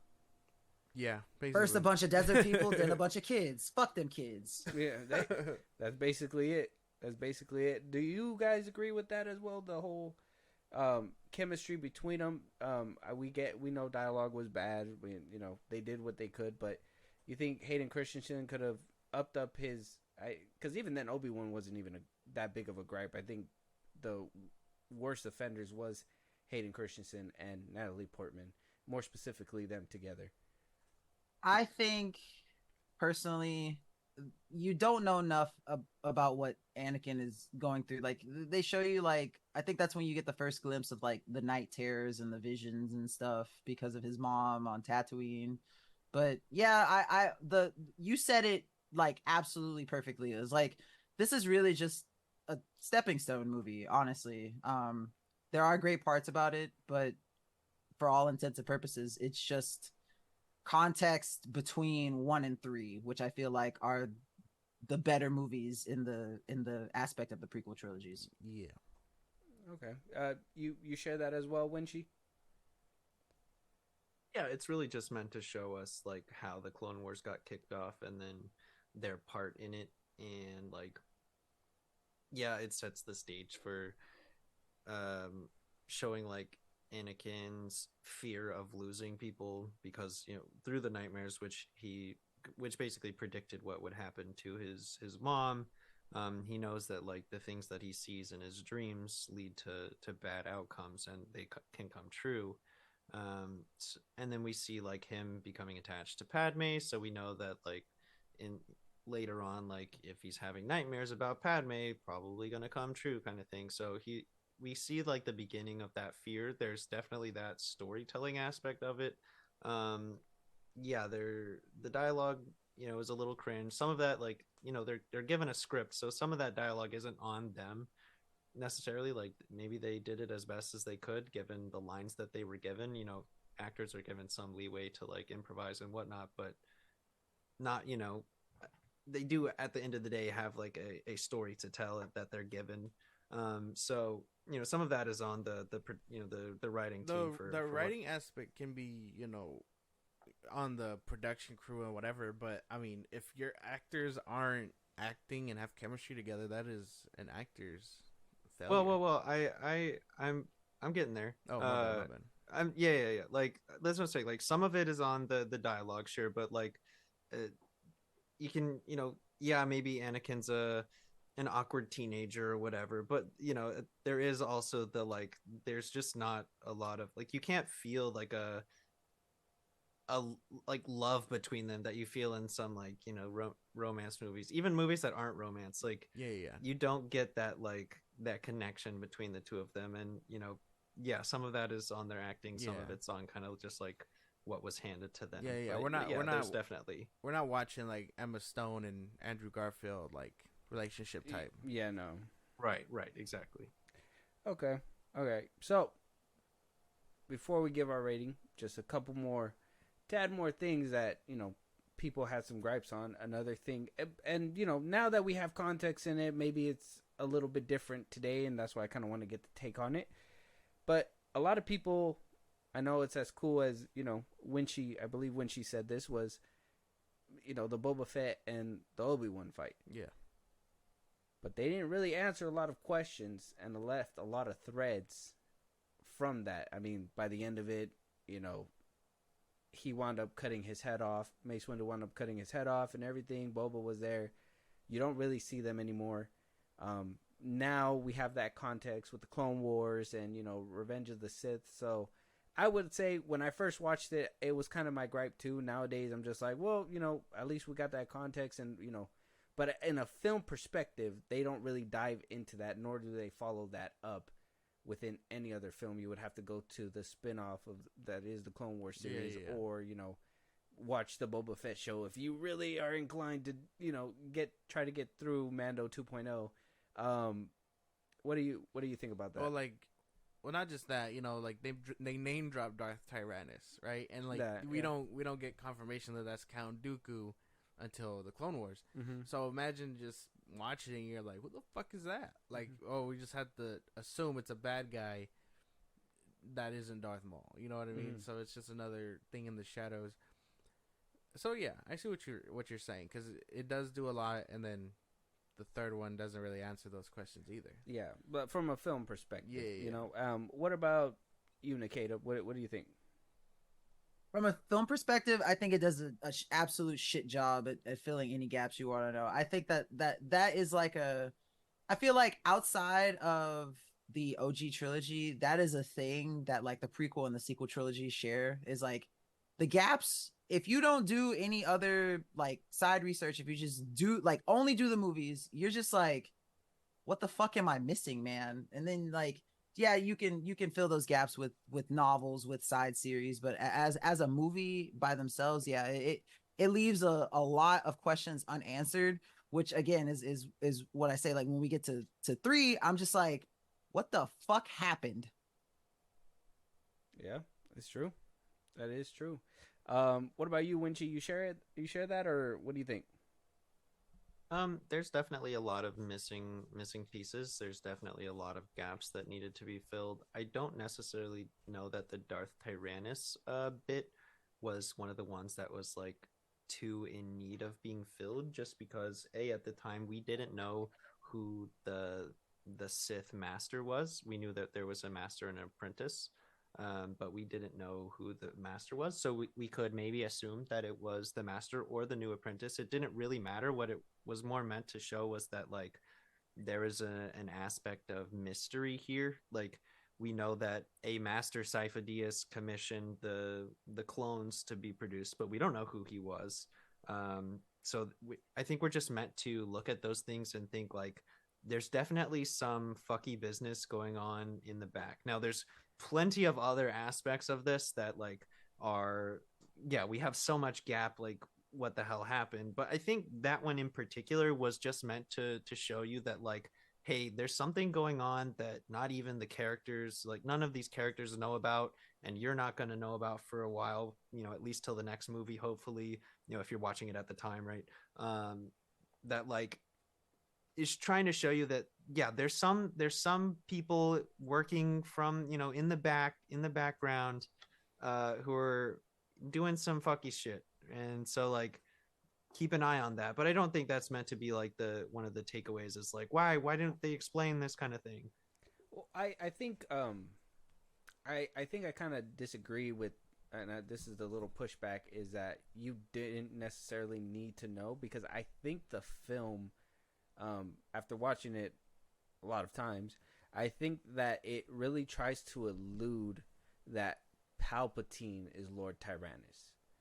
I think that's where they were trying to make it seem at the time, and then completely when the Clone Wars came out, they were like, well, what if we make Count Dooku a double agent? Yeah. And have him have done that. Mm-hmm. But I think they were really trying to allude at the time that it was supposed to be Emperor Palpatine. I mean, with a name like Tyrannus, you would think that, because like you think like Tyrannosaurus Rex, like big dog, right? But I was more saying. down the vein of like tyrant, but yeah. Oh, see, I immediately thought dinosaur. I was like, big head, little arms. He has old, to have everyone but else I don't do it think for that him. old. Oh, wait, he's kind of old. It got old. I think, well, even then, because we know he's just been pulling the strings from behind the scenes, and obviously, if you watch the movies, you know that name doesn't add up at all. So it's really just a random name drop. Yeah, that I felt a lot of audiences could have associated it and was leaning towards a different thing. So that's why I kind of feel, from a film perspective, they kind of messed up even dropping that name, because it seemed like they were trying to allude to something that wasn't really the truth. And then they kind of just were like, well, it's just a throwaway line anyways, and walked away. And then, Clone Wars comes along, and we're just like, oh, it's Count Dooku. I was like Leo in the chair. I was like, yeah. like Tyrannus. I know who that was. See, but also like, okay, they name drop Tyrannus, but then almost like a couple, like not even like two scenes later, we see the very next bad guy that shows up on the screen, which is Dooku. And like, I know people like stuff to be spoon fed to them, but like, come on, like they're like, oh, this guy named Darth Tyrannus hired me, and then I flew to the planet where the bad guy is. I wonder who Darth Tyrannus is. Boom, Count Dooku. Yeah, Expecting a lot of from the audience is kind of like harsh in itself too, because yeah, people like to be spoon fed, and if you're telling us this guy's name is Count Dooku, they're gonna be like, that's Count Dooku. Who the fuck is Darth Tyrannus? yeah, Like a movie goer, you know what I mean? Not us, obviously. yeah. Because we, like I said, we're giving that perspective of like, as a Star Wars fan and people that love this, and I've actually done some digging about it myself. So I kind of have that backstory, but taking the movie at face value, I can see where general audiences would get confused.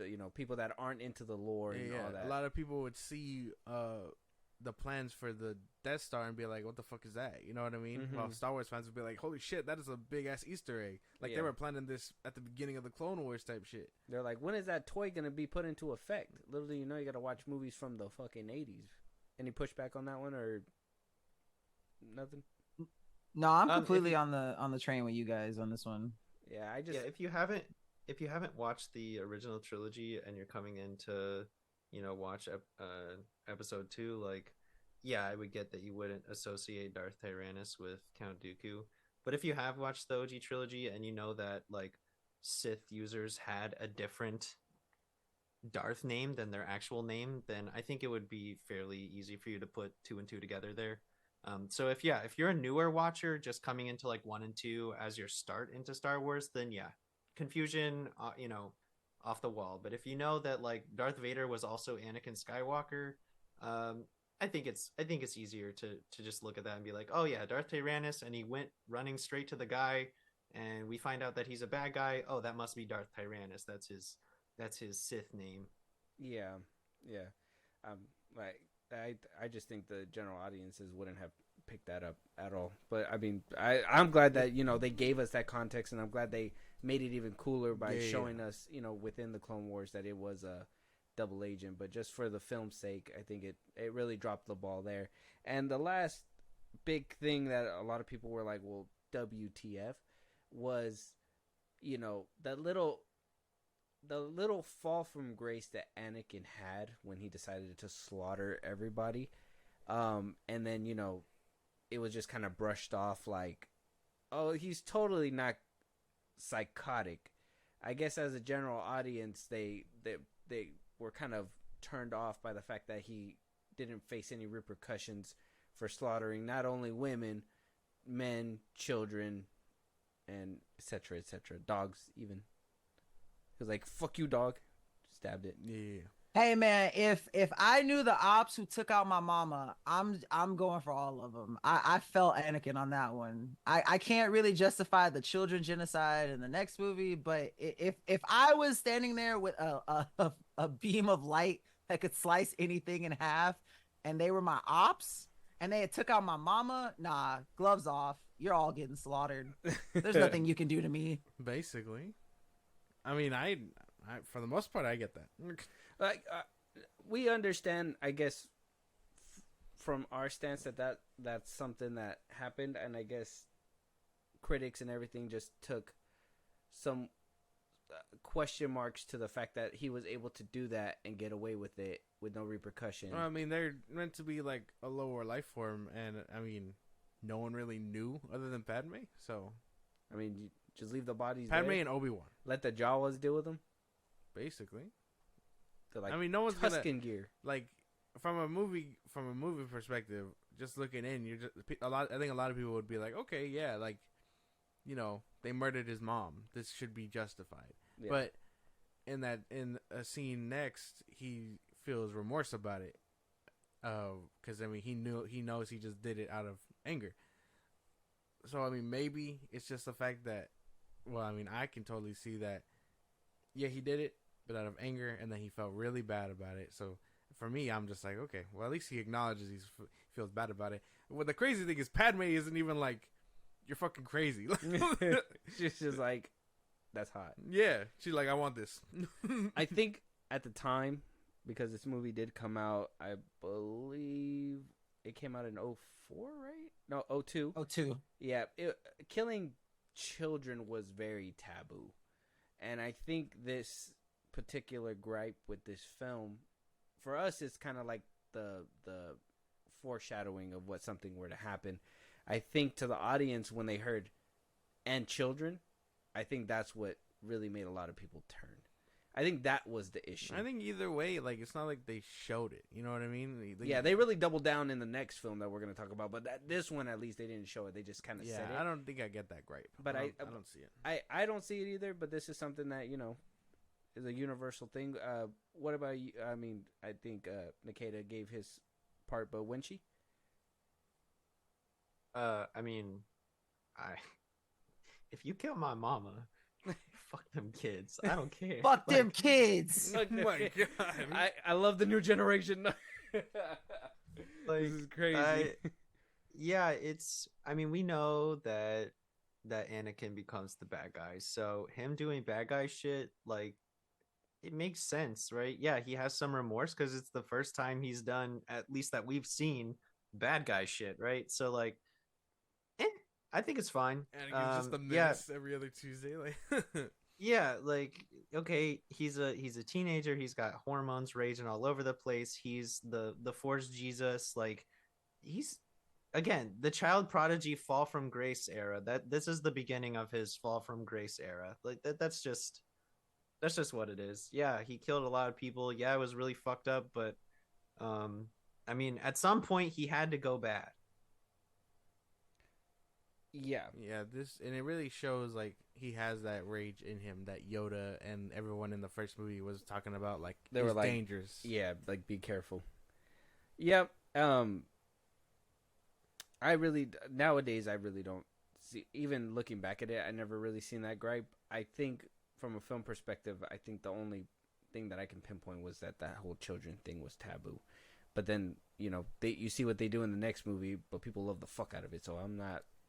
Where does the line go? Yeah, where's crossing the line? It's like human babies, Jedi babies, right? Or the future, not Tusken Raider babies. Yeah, it's like random Tusken Raider babies that nobody even saw on screen. Exactly. So I don't know. Counterpoint: there is no line. Fuck them kids is all encompassing. Word. That's right. Word.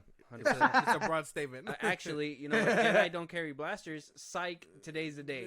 Like, it would have been. So, with that, I guess it's time for our rating. I'll kick it off for us. This movie, CGI problems, relationship issues. Though I don't see that gripe that people see with Anakin's fall from grace, because seeing obviously what comes after that, and I'm one that knows what comes after that. It connects really well. It shows that there's something darker within him, and the fight scenes were top notch. Though the CGI was bad. I think they really saved it for the big set piece that was the finale, and I thoroughly enjoyed it. To this day, I will continue to enjoy it. The rest of the movie was, honestly, I think you guys are saying it the best way. It's just, that stepping stone to what's going to happen next. A solid 5. I give it a 5. Damn, get out of my head. Because I was thinking 5 also. Yeah. 5 out of 10. Like, this movie, it's all right. And if you're watching, the whole saga, obviously, you got to watch the second one. Yeah. But or don't. I'm going to anticipate the third one way before I get to the second one. So, yeah, 5 out of 10. It doesn't do anything special. Okay. Nikita? 3 for 3 on this one. 5 out of 10 for sure. It's just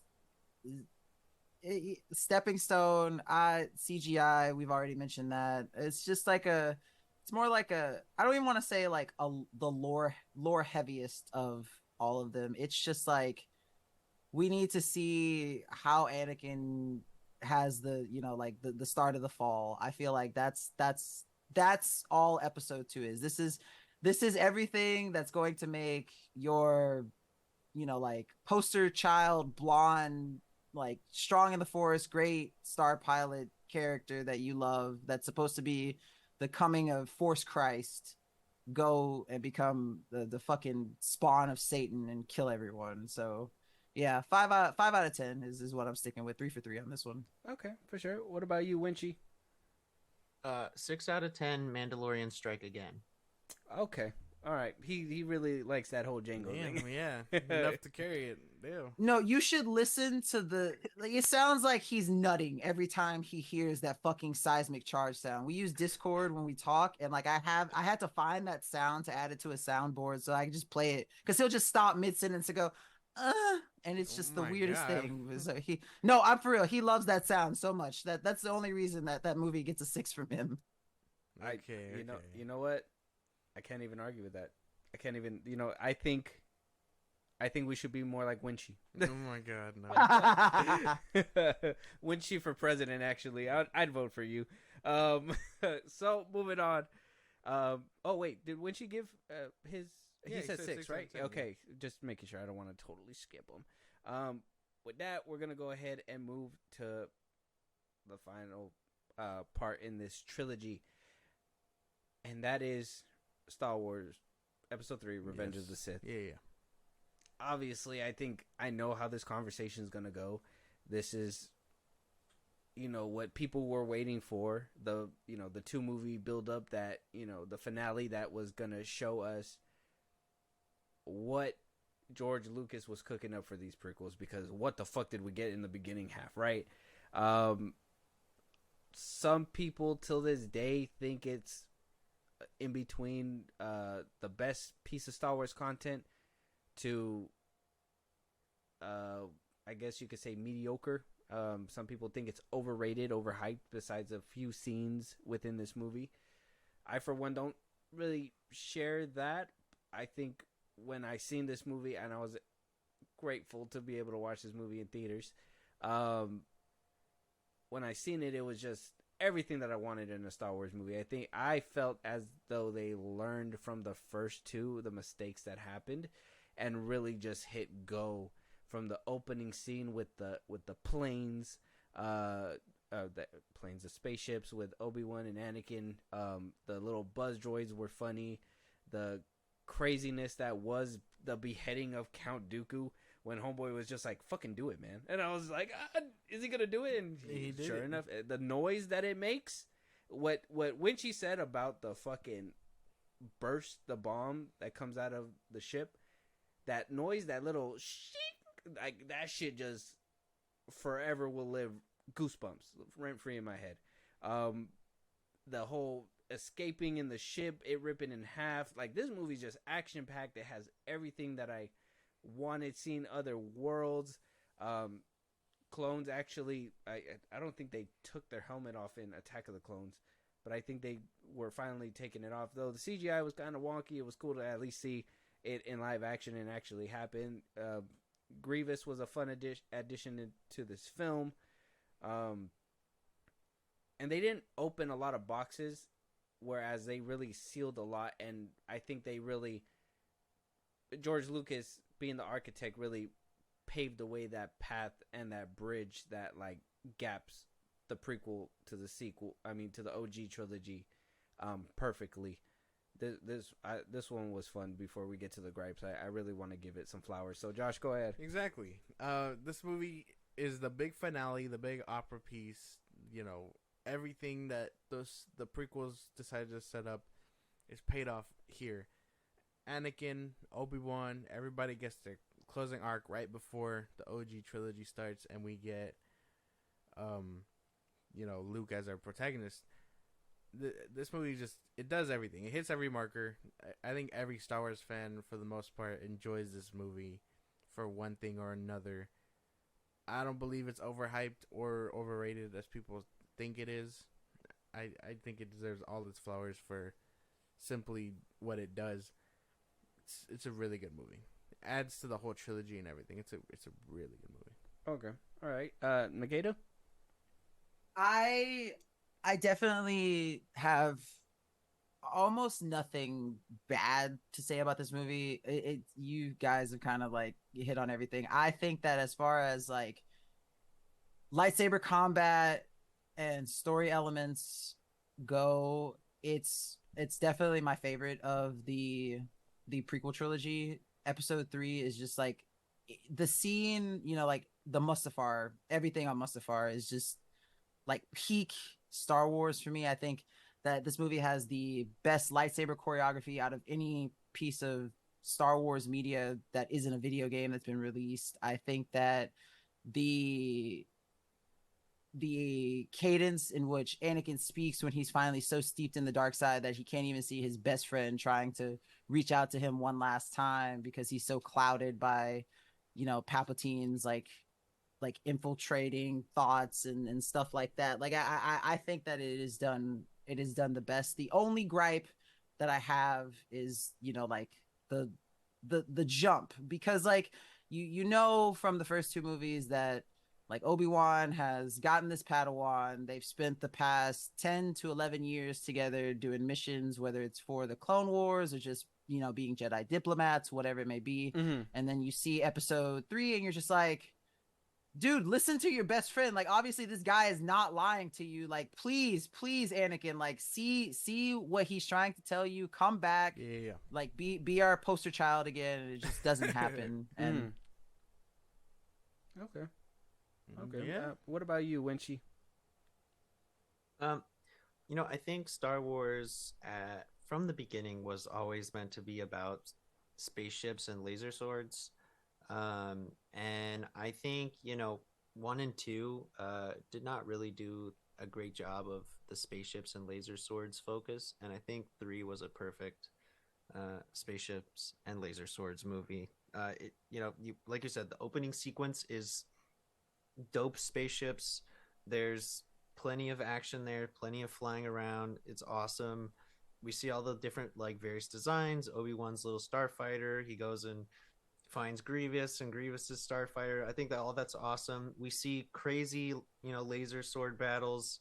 Grievous, Dooku, Sidious, Vader. I mean, there's plenty of good content to go around. Plus, you get the, you know, the fall from grace of the chosen one, the prodigal son.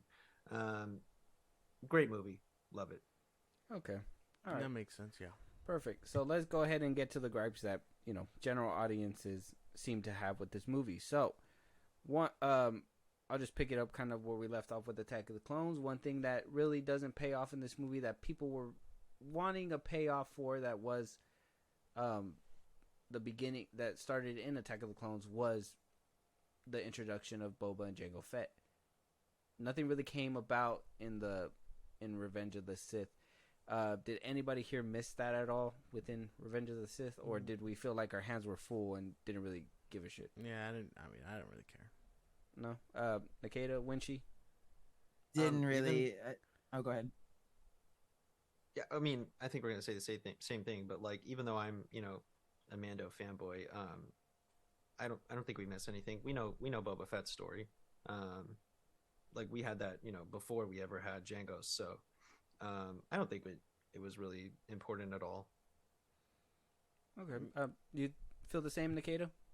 Yeah, basically, it's you weren't given enough about it in the second movie to, like, it kind of sucks that they brought it up to some degree in the second movie. Like, I don't think it takes away from the second movie, but I feel like if there's no follow up on the third movie, it doesn't, like, it takes away from it, and it makes you think like, well, why'd you put this in the second one if you weren't going to follow it up? But like you said, I think there's so much going on that I didn't really care about it by the time the third movie came around. Like, in retrospect, if I go back and watch, I'm like, well, yeah, I wish you could have, you know, dropped a little something maybe in 3, but I don't think it takes away from it, the fact that it's not there.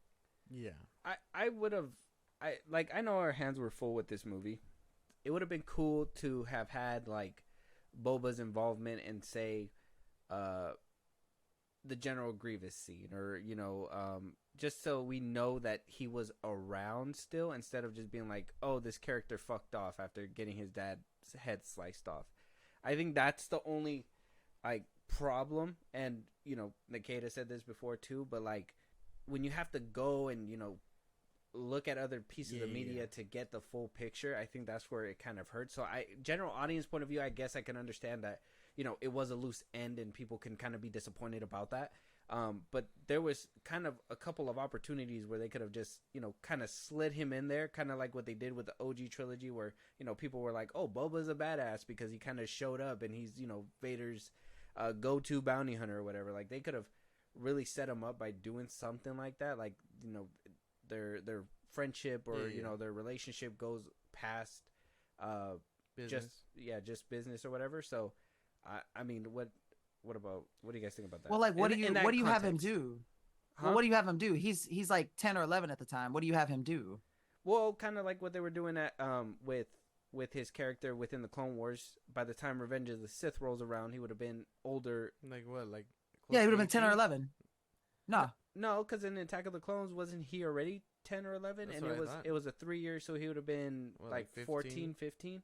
So like a How? teenager. Oh, you know what? Maybe I don't know how old Boba was in the Clone Wars. I'm gonna be honest with you. Yeah. Well, In I the mean, he was second movie. aging up, and then they had a whole arc In the in Clone the Wars, Clone he Wars was that was scrapped. in- Where he was an adult. So Oh yeah, he was a older teenager because when Attack of the Clones was happening, he was like 10 or 11. yeah, He wasn't younger than that. He was like 10, 11, close to teenage years for sure. So by the time Revenge of the Sith would have rolled around, it would have been. So he would have been 10 years old during episode 2. So he Yeah. would have been 13 in episode. Yeah. So what do you have a 13-year-old do though? Like realistically speaking. I mean, if they were trying to make him become this badass within the Clone Wars, it would have been kind of fitting and maybe kind of, what George Lucas says, like poetry, if we would have seen him, kind of with, I wouldn't say with his crew, but kind of helping the Empire out with little things on the side, kind of like what Jango was doing in the second one, where he was taking tasks from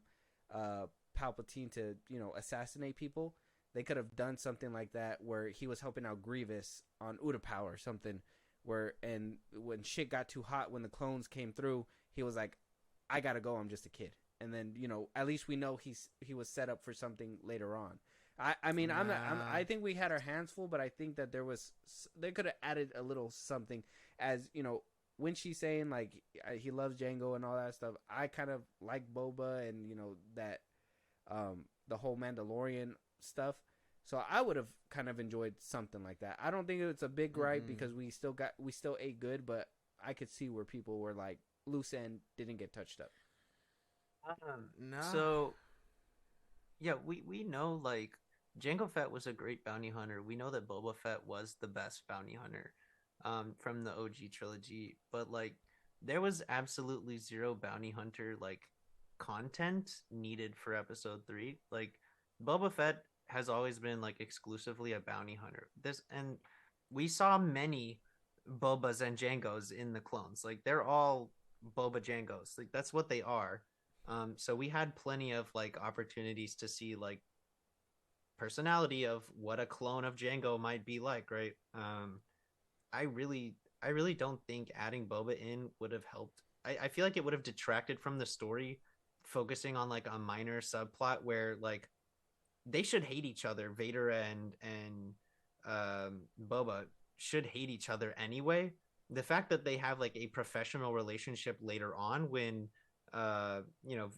Vader is hiring bounty hunters to find Luke is like surprising given what happened to Boba's dad. But like I don't think there should have been any like depth into adding to like Boba Fett's story here. Even in like the books that they made about Boba Fett, before the Clone Wars show ever came out, and before obviously the Boba Fett show came out, Boba never goes back to helping out either the Empire or the Republic.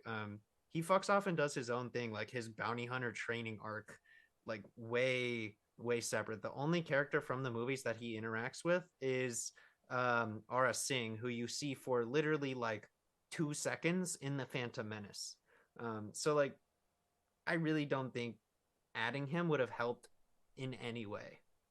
This is where like a little pushback is that no, because if you have a prominent character that is badass that George Lucas brought from the OG trilogy that people were rooting for, and they're like, that's little Boba, I think people were expecting something out of it because of the fact that he was in the OG trilogy and didn't have anything. I don't know. I think people were expecting more because before the Book of Boba Fett and all that came out, Boba was at a high regard. People were like, "Hey, fuck this badass Boba," even though we didn't see anything happen.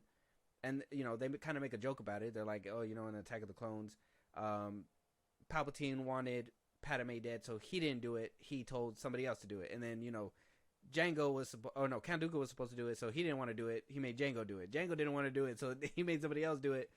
And she didn't want to do it, so she made an alien do it or whatever. It turned him into a joke kind of when they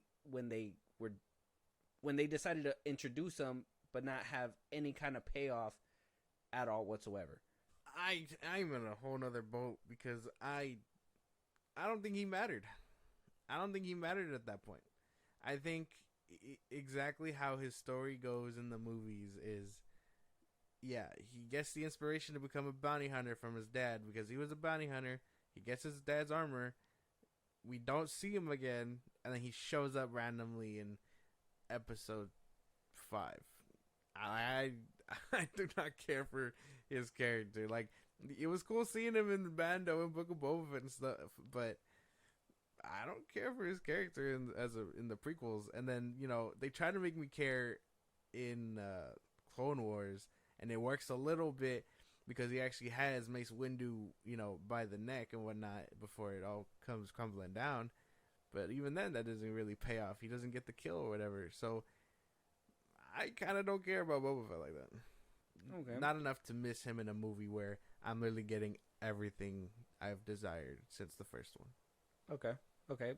What about you guys? Like I said, he was held at a high regard when this movie came out. When Revenge of the Sith came out and Attack of the Clones, the general audience cared about him.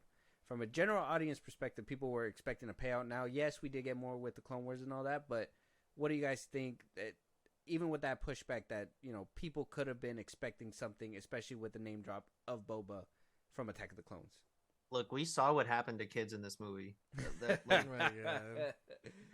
What was a 13? Like, even if he grew up a few years, what is a 13-year-old gonna do against a Force Jesus, B, Mace Windu, the best lightsaber duelist in the Jedi Order, a Yoda, an Obi-Wan? What is a 13-year-old Boba Fett who can't even fit into his dad's armor yet gonna do?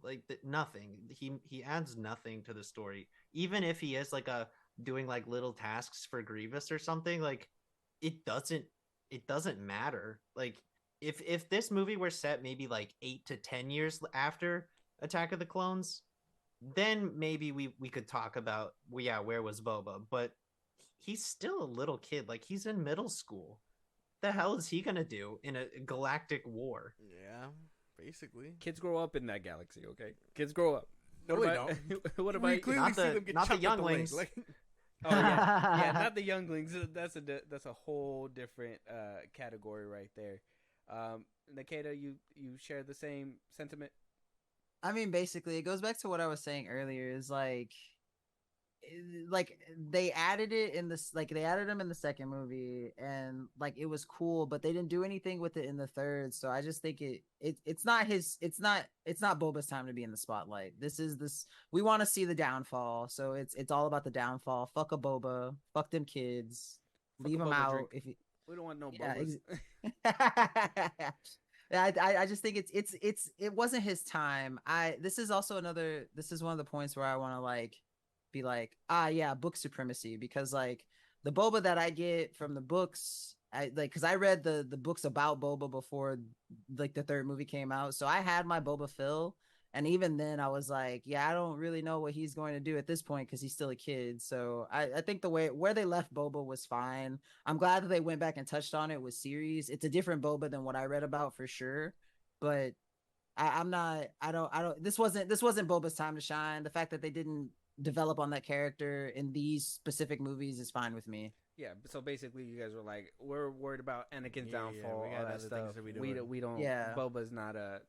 Let's see the kid slaughter. Fuck an actual kid. Okay. Yeah. All right. Yep.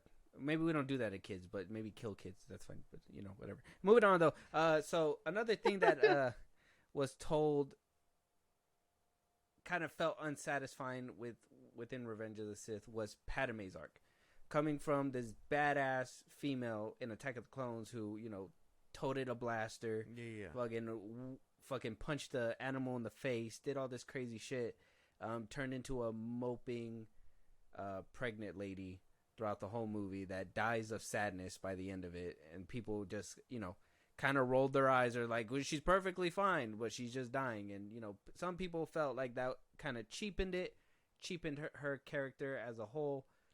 What do we think about Padme? I don't see it. I don't see that gripe either.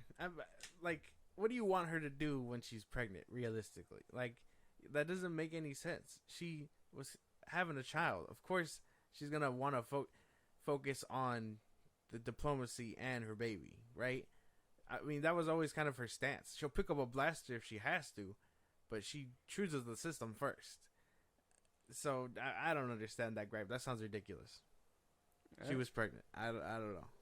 What about you guys? Yeah, she again was pregnant. Pregnancy sucks. Like, you don't ever hear like stories about people who are like, my pregnancy was perfect. Like no, like there's morning sickness, there's hormonal changes, there's food cravings. Like, it's not a fun time. Plus, she's in the Galactic Senate while pregnant, still doing her job, trying to keep democracy from, going up in flames. And then the love of her life, like, goes evil. She watches a video of him slaughtering kids, and she dies of heartbreak, which is something that she's like, what are you gonna do to these kids?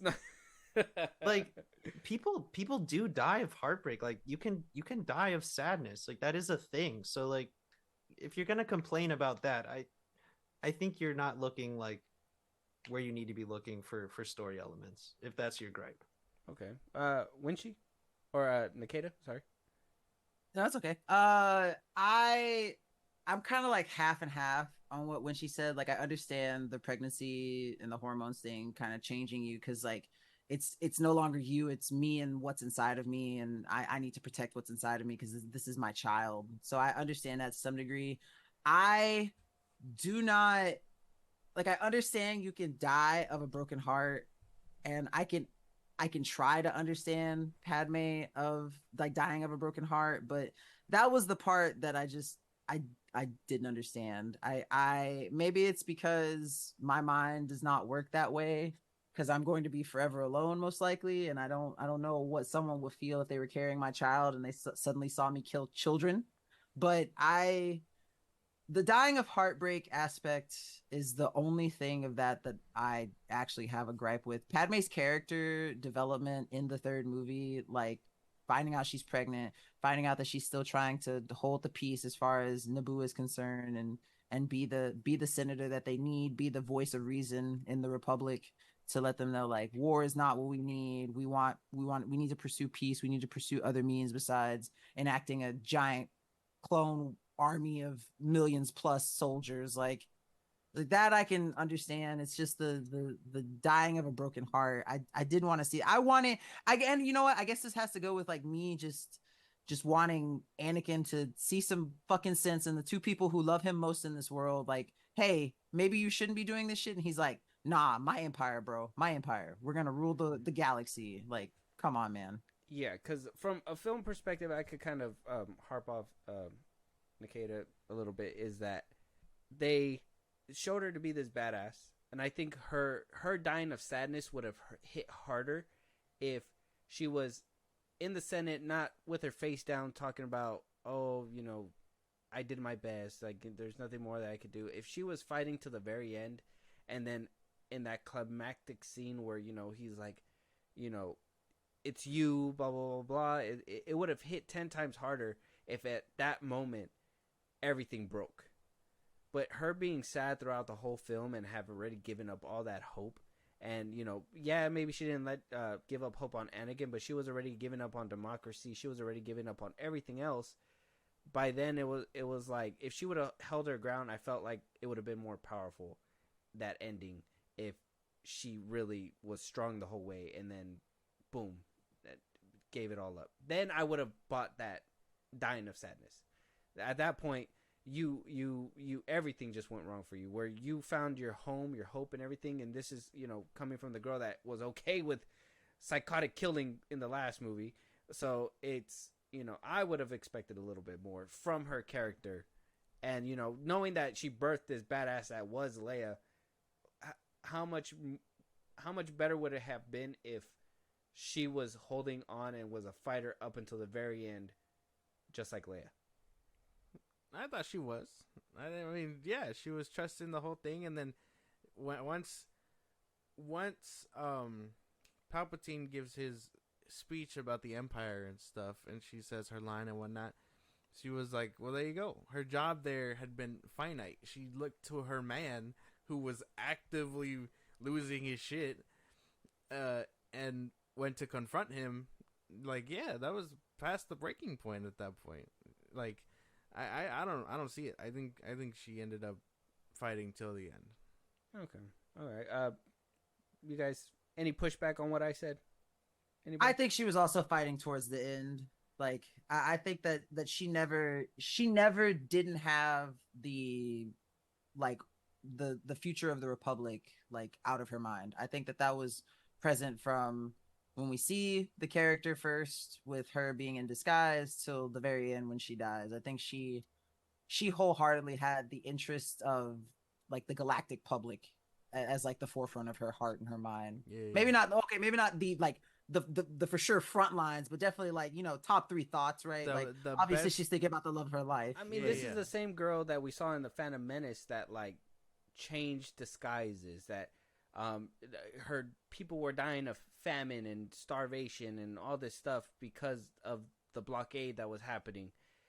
She went off world, she snuck off, she whooped ass, she killed people. In the second one, same thing, she held her own, even fell out of a ship and survived and shit. Like, that was crazy. She landed on sand and they were like, she made it. And by this one, she's just like, oh, democracy's dying, I'm just gonna mope. Like, no, I mean, that same girl would have had that energy to like fucking fight till the very, very end of it. She was pregnant. And it don't matter if she's pregnant, bro. Yes, she was young, yes, it does. Full of youth and willing to fight for something moving downhill fast. And she was pregnant, and her man was losing her shit. Also in like that first movie. Great. Yeah, in that first movie, she's like 14. Speaking, she didn't know he was losing his shit until Obi-Wan came and was like, "Hey, your man's losing." What do you mean? Throughout the whole movie, he's actively telling her like, "I want more. There's more that I gotta be doing." He's telling her about the flashbacks and stuff. Like, he is actively losing his shit. He's saying that he's scared to lose her. That's about it. And she's trying to be reassuring to him that you're not gonna lose me. Yeah, and there's a whole line in there where he's like, I want more power. There's a whole line there. He says, I want more power so he doesn't lose her. Exactly. And then she reassures him. Exactly. He is actively losing his shit in front of her. Yeah, the ends don't justify the means there. I would have thought it would have, because I mean, if she's holding on to him, she would have held on to everything, all aspects of her reality. But the democracy, she was holding on to him throughout the whole movie, which is fine. Obviously the pregnancy, all that, she's having his kid, yes, but what about the rest of the badassery? She just kind of just dies. What do you I don't know what you want from her. I don't know what I told you what I wanted. I don't know what movie you want a whole pregnant woman to be fighting like that. I wanted her to stand in front of the tables. I wanted her to make sure that she was making her voice heard, not mope around with her head down, but talking about, oh, this is, like, I did my best. There's nothing I can do. That they actively knew that Palpatine was holding on to power that he wasn't supposed to hold on. She put him into power. She would have been like, I need to help stop this man. And if she would have been a badass in the fucking political side, at least, like she was throughout the whole Clone Wars, like she was throughout no, she wasn't. She gave up. That's the problem. She gave up, and so she was already tired. So how you die of tired if you were already tired? That's what you guys are saying. That's what you guys are saying. You said she's tired because she's pregnant. So how you die from being tired all the time? That is already not what we said. She actively fought for 3 years on something that was going downhill fast, and then she got pregnant her man was losing her shit. I don't know. There's no way for her to pick up a blaster and fight like she was I'm just young saying, again. all you men over here are saying that women can't handle a pregnancy. That's what you guys are saying. That's not That's what right. we're saying at all. That's right. I caught it. She was That's- No, handling you a can't pregnancy. handle a pregnancy when there's a galactic war going on. The love of your life is killing and slaughtering whole villages at one time. That's a lot, man. She forgot Who about said that she shit. didn't handle it? Like, she totally she forgot about that handled shit. She was like, "What kids?" Like she didn't know. She didn't worry about that. She didn't worry about that the whole time. She's like, this is The the moment- anniversary you slaughtered the family, remember? Like, Like she didn't care. She was like, "We're starting our own family. no. Just don't kill those kids." No, you know. no. Even that, he tries. He tries. I mean, actively. She'd be mad disappointed in him. But, yeah, no. She fought until the end. I don't see that gripe of everyone being upset that she died of sadness. And even then, behind the scenes, we know Palpatine was siphoning her life force, so it doesn't even matter to us. Yeah, but from a film perspective, And I said that. I gave both sides. yeah, from a film perspective, it didn't show that she was giving her all. I'd say that much. Well, you're full of it then. 'cause Obviously, we know the backstory and all that, but I can personally say I don't think that she was giving that much. then you're insane. I don't know, man. I don't know that maybe I can share a point here with these people, who have this gripe, but we got one more, which I mean I'm guessing it kind of boils down to what we talked about before, is the writing. Obviously, do we feel like the writing was an issue in this one as it was in the previous two movies, or do you feel like he kind of helped it a little bit? I don't see a problem. That's just me. I don't see a Oh, problem. you like the Attack of the Clones 2 dialogue. This was more for them. Go ahead, Nikita. When she hit. I don't think there's any problem with the writing in this. I feel like there needed to be more detail about why Jar Jar was chosen as like Padme's stand-in. Like I understand that he was relevant to the plot in the first movie, not really that around in the second one. So like, why was he the one who was chosen to be the representative of Naboo? Like, sure there's Gungans on Naboo and Gungan representation is important, but why the idiot that we know is an idiot to, like help cascade Palpatine into power? Like, that's the only little writing aspect of the movie. Like, just solely looking at the movie, like I understand why he was chosen from like a lore aspect and things of that nature, but like, as far as the movie is concerned, like why would you knowingly put the fucking idiot as like the guy who's going to make a choice that eventually brings about Palpatine coming into power? And like, you find out from the books, like Jar Jar lives in exile because of that fucking decision. Like the decision ruined his entire fucking life. And like, you don't get any of that from any of the movies. And I feel like that was like, if you're not a Star Wars fan, you're just looking at these as the movies, like that's the only bad writing part, but everything else is pretty chef's kiss for me. I'm not gonna lie. Okay. All right. Any pushback from anybody on that one? No. What about you, Winchie? You agree, disagree? Jar Jar being placed in that position was probably meant for Palpatine to manipulate him into getting what he wanted. I mean, Palpatine's plan was a very like well thought out plan. Like took it was the culmination of like 1,000 years of Sith tomfoolery, and yeah, I don't really have any gripes with the movie. Definitely not about Padme, that's for sure. But yeah, no, I think the writing was pretty good. No gripes. Okay. I mean, the writing. I mean, you had two movies to perfect it, Lucas. At least I would assume a little bit would have been improved for the third one, which it was. I don't see the gripe with it. I do think that there's a couple lines in there that you can kind of be like, oh, yeah, George Lucas was still here. But I mean, for the most part, I think he did get somebody. He heard the response of Attack of the Clones and Phantom Menace, and he kind of just got somebody who finally wasn't a yes man, and they helped clean it up as best as they could. And I mean, the final product was the final product.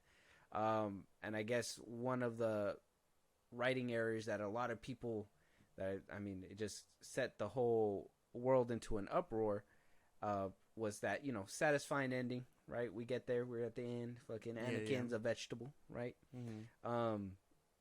Sliced up in a quickness, and we see him get rebuilt back together as Darth Vader, and he has that powerful moment where he crushes everything, breaks his arm out, and all that, and then right after that he hits us with a no. How do we feel about that, guys? Because a lot of people thought it was the worst thing to come out of this movie. I don't think I always laugh. I always laugh at the Mustafar scene because when she once basically described the entire the ending of it as Obi-Wan turning Anakin into a pocket pussy, and it just always makes me laugh.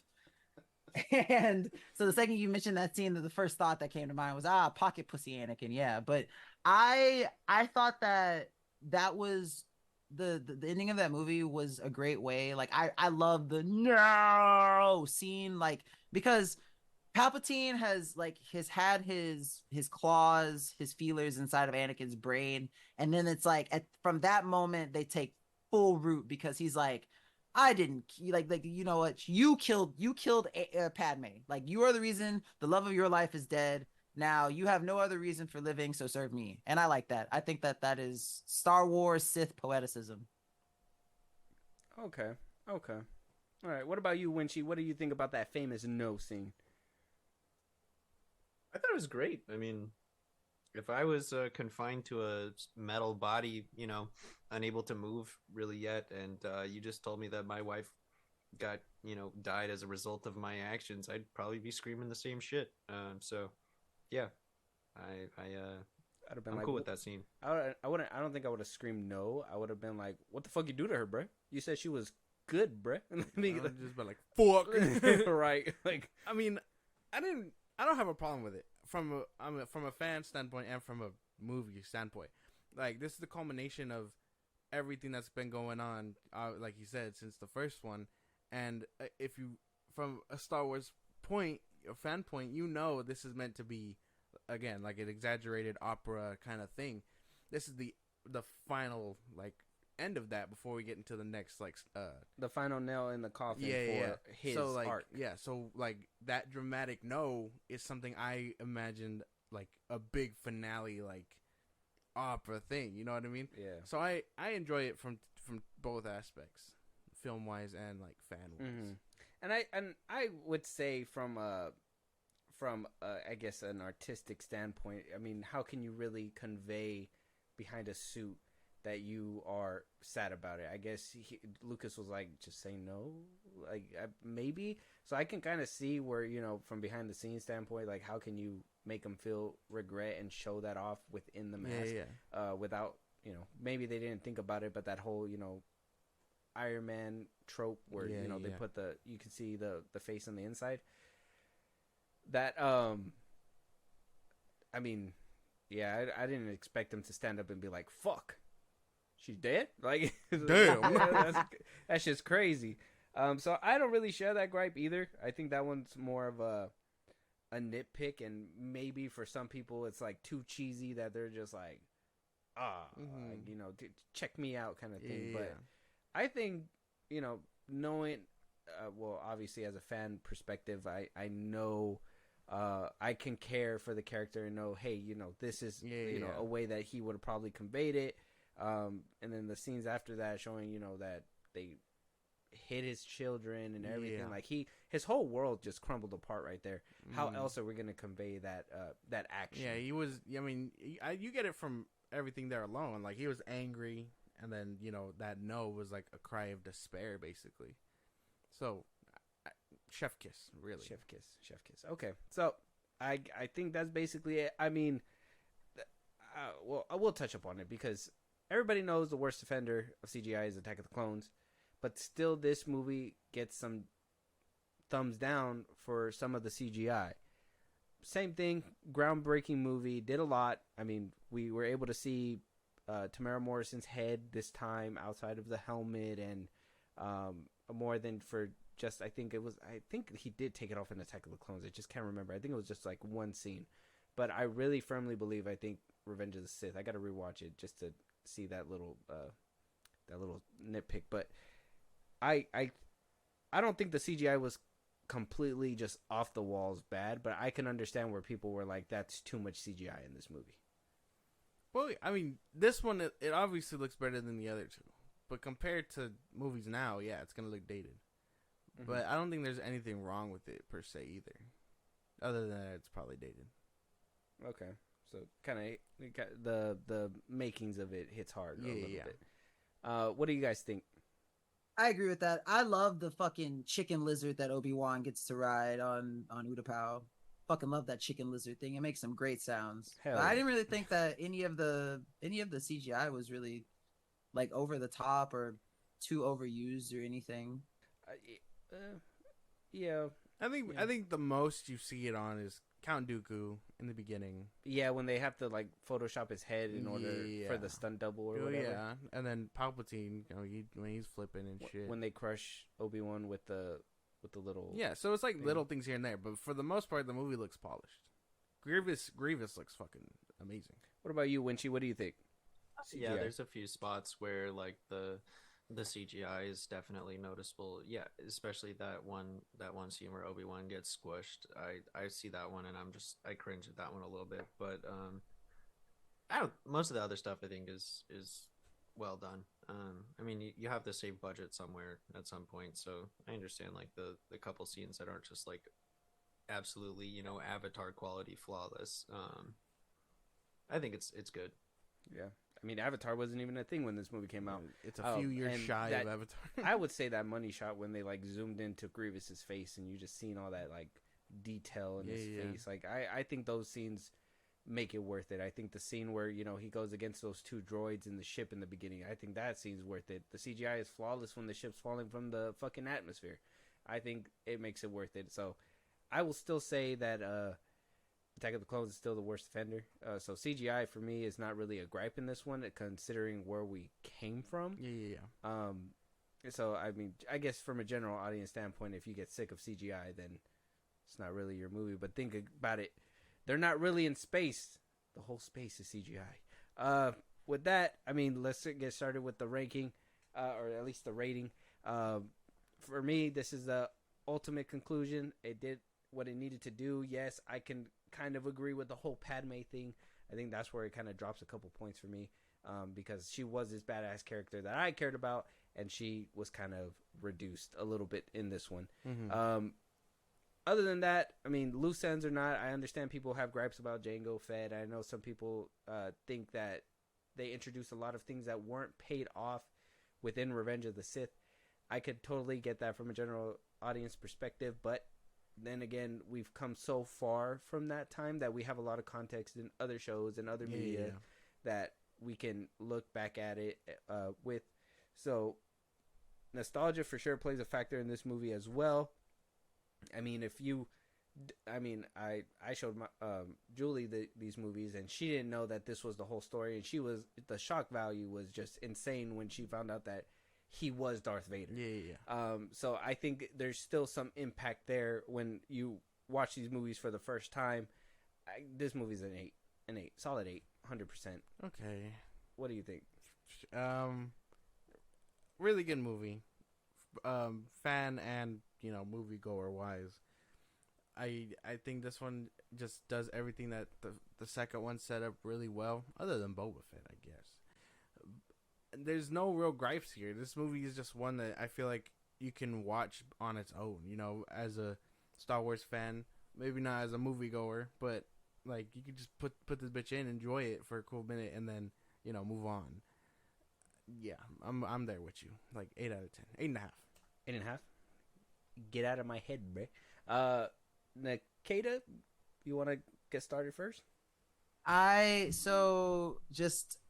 a lot of my favorite things from Star Wars out of this movie. The lightsaber fight between Obi-Wan and Anakin, where you get the Obi-Annie move, the R2-D2 screams throughout the movie where he screams and then hits the wall. Love that. The Obi-Wan, hello there, to General Grievous. Like a lot of iconic scenes from this movie will, rent free in my head, obviously. I'm kind of aligned with you guys. I give this one an 8 out of 10 for sure. I think that there are some small issues that I wish would have been taken differently, but again, this movie is all about the like the last bit of the fall of our grand hero, the one who's supposed to be Force Christ, and he falls to the dark side, finally becomes that iconic black clad character with the billowing cape that we see in the opening of the original trilogy. So definitely my favorite of the prequel trilogy. So yeah, I'll sit with my 8 out of 10 proudly.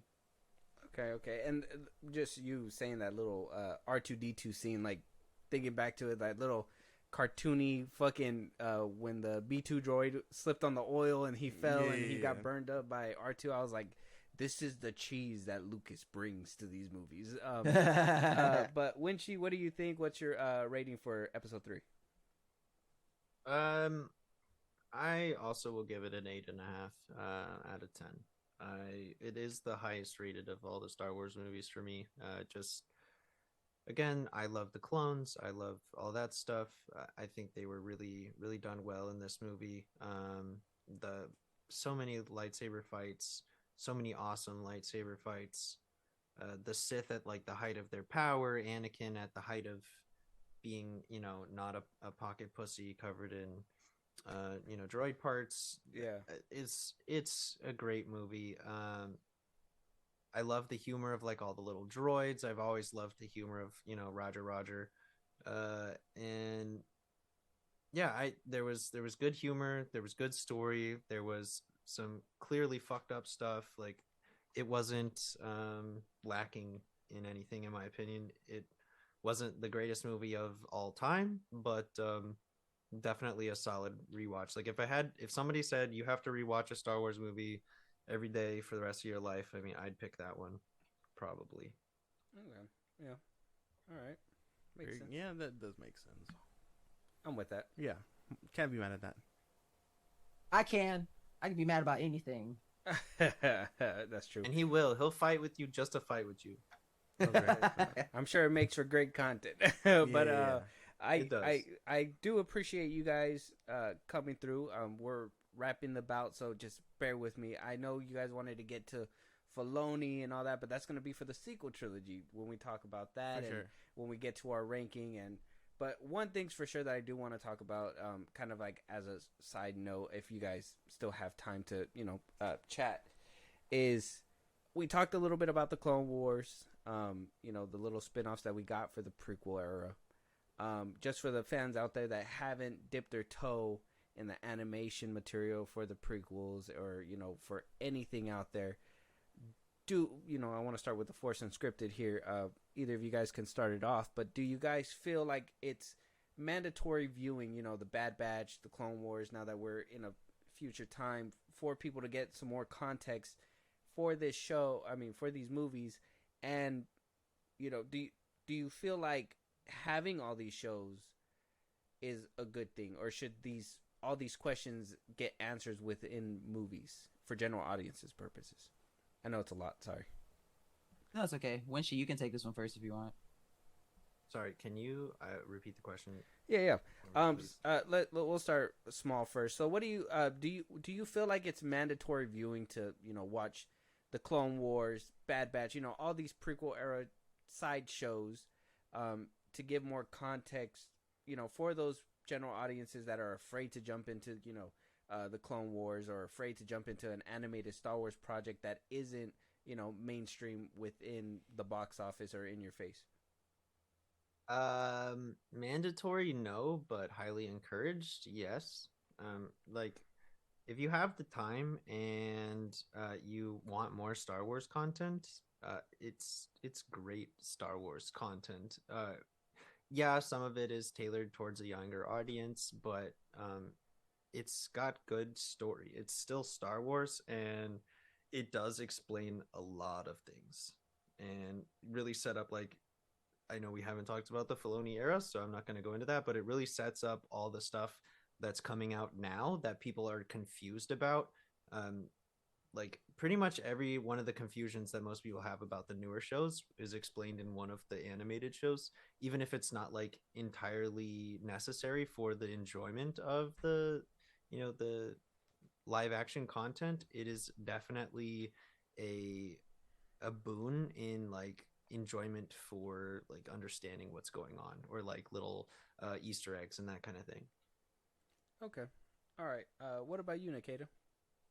I think it all comes down to the person who is experiencing the Star Wars. Like if you're like me, then I think that everything that is put out is something that you'd probably want to like watch and at least analyze and be like, "Oh, okay, this part of this little information was referenced in this. So, okay, this helps me understand this."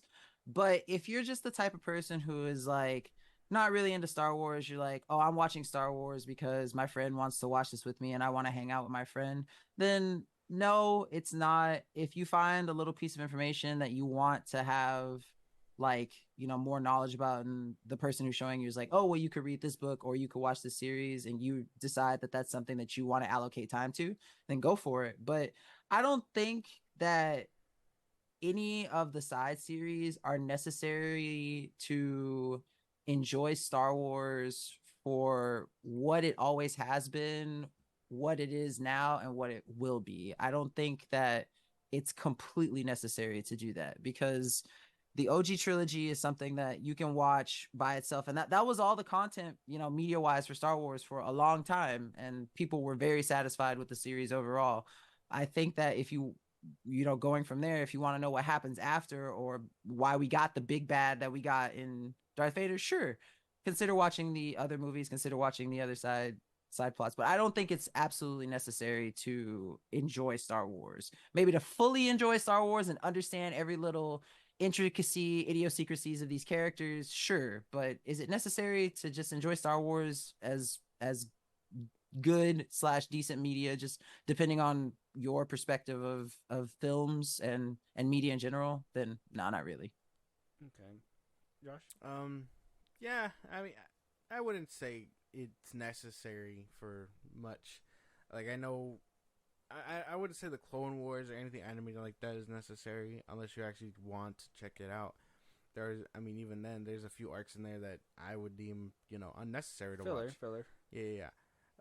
But on the other hand, you get people who, just started out with Mando and stuff. You know what I mean? Mm-hmm. And like that's their first experience with Star Wars, and you find out that, oh, this is insane.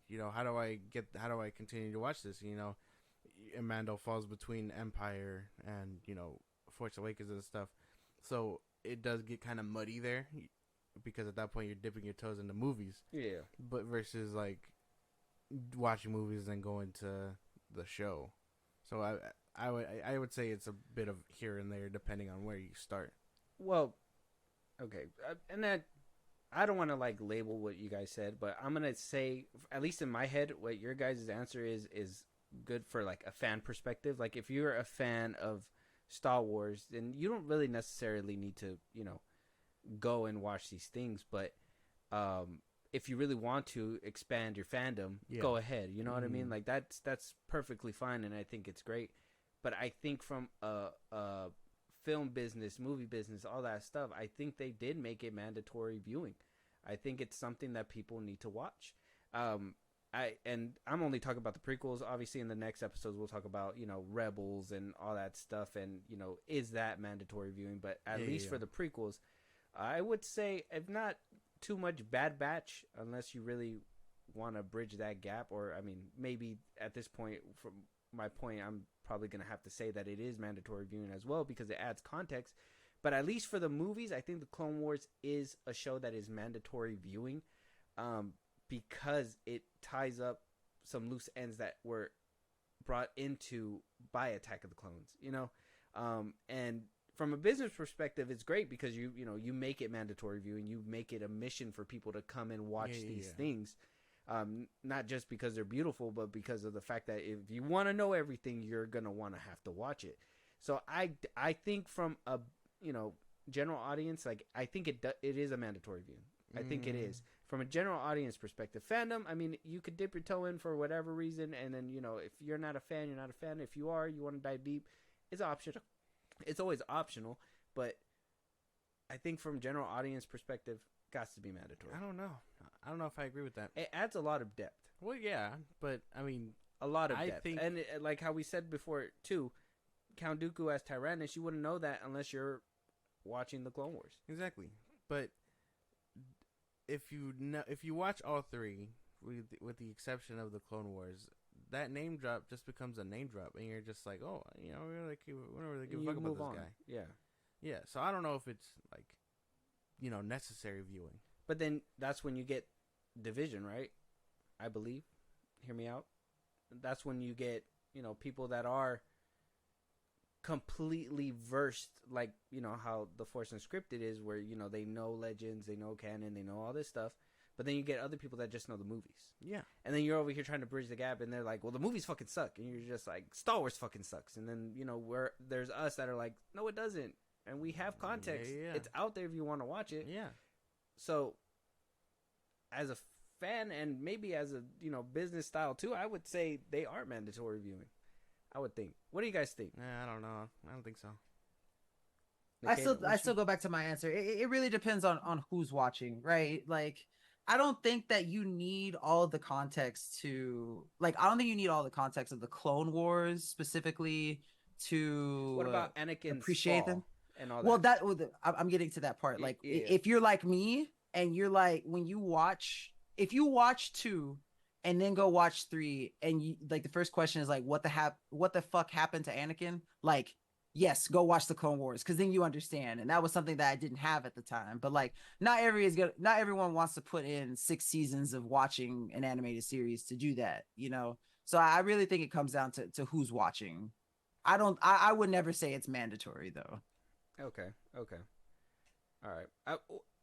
Sake of fandom too, like that whole disconnect that happens between the movies and those that know more within depth.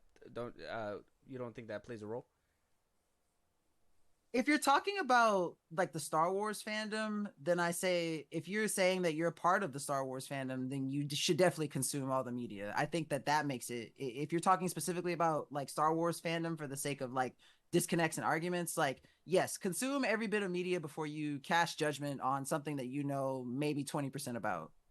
If that's the perspective we're looking for, from the perspective like of arguments within the fandom, then yes, everything is mandatory. Okay. All right. Winchie, what about you? No, I'm the same. General audience, it's not necessary for you to watch all those things unless you really want that context. But yeah, if you're going to say you're a fan and then complain about something that is explained in one of those things, or like, you're like, oh, they didn't give us enough information in this. And it's like, well, what about XYZ? Like, if you're saying that you're like a big fan or part of the fandom or whatever, and you haven't watched the things and then you have shit to say about them, well, you're just wrong. Yeah, go like, brush up even on if- your homework. Even if it's a valid opinion, right? And like, if you haven't seen the things and you're just, riding the coattails of somebody you saw on Reddit or something, like, you're just wrong because you never consumed the content in the first place. So I don't know how tied into you guys are into like Twitter and specifically Star Wars Twitter, but like literally right now, there is a big uproar in the community going around because they revealed a Hondo Anaka like animatronic thing. I saw this. Yeah, and some guy posted like, yeah, I think this is cool and all, but I don't know anything about this character, blah blah. And everyone's just like, well, if you fucking watched Clone Wars, you'd know exactly who Hondo Onaka is. And he even says like who he is when they're doing the animatronic thing. So like, yeah, if you're considering yourself like a part of the Star Wars fandom and you're gonna bitch about something that you don't know about because you simply haven't watched, then like shut the fuck up. Like, it's mandatory for you. Yeah, exactly.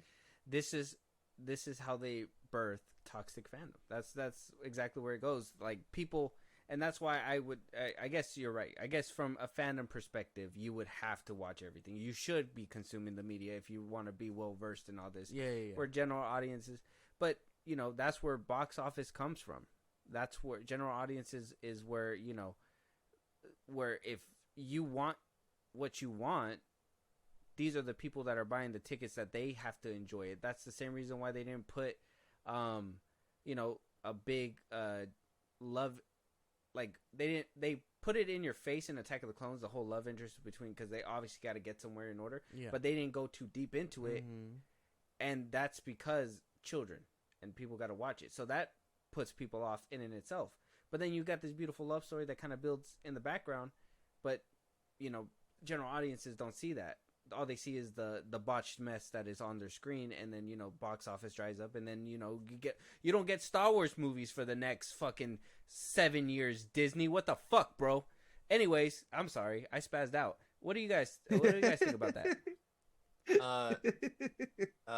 Disney makes all the Disney princess movies, so if Disney is shying away from romance, that's literally what their like market has been for the last forever. So if they're not going to capitalize on a romance in a show because of the youth, that's just stupid. But other than that, I kind of agree with what you're saying. Okay, all right. So I guess fandom, if you're out there, if you haven't watched Bad Batch, if you haven't seen the Clone Wars, go watch that. Watch that stuff. If you want to be well versed. If you don't, fuck it. You just take for face value what you get, and don't bitch about it. Yeah. Right? Correct. Basically. Keep your mouth shut. Exactly. Yeah, if you don't talk shit, get hit. And I guess before this episode wraps up, I guess it's worth mentioning that Filoni did work on the Clone Wars. And I just want to give big emphasis because we are going to be doing more collabs with the Force Unscripted, and we thank you once again for coming on. We hope to do an episode with you guys on your platform soon, so make sure you guys go follow them for when that happens as well. Do you guys have anything to close out with? Out of curiosity, you guys want to let people know where to find you guys and all that? Socials or something? I mean, so first off, thank you for having us on here. It's been a blast. I love to get to talk to let's talk about Star Wars in kind of any venue, any aspect. So this has been an absolute wonderful blast. But if you want to stay up to date on our content, we're basically the Force Unscripted on every major podcasting platform. On Twitter, we are just at Force Unscripted, so feel free to follow us. We right now we are on a hiatus ourselves. We've been doing a couple of guest starring appearances. This is our first, and we were very excited to get to do this.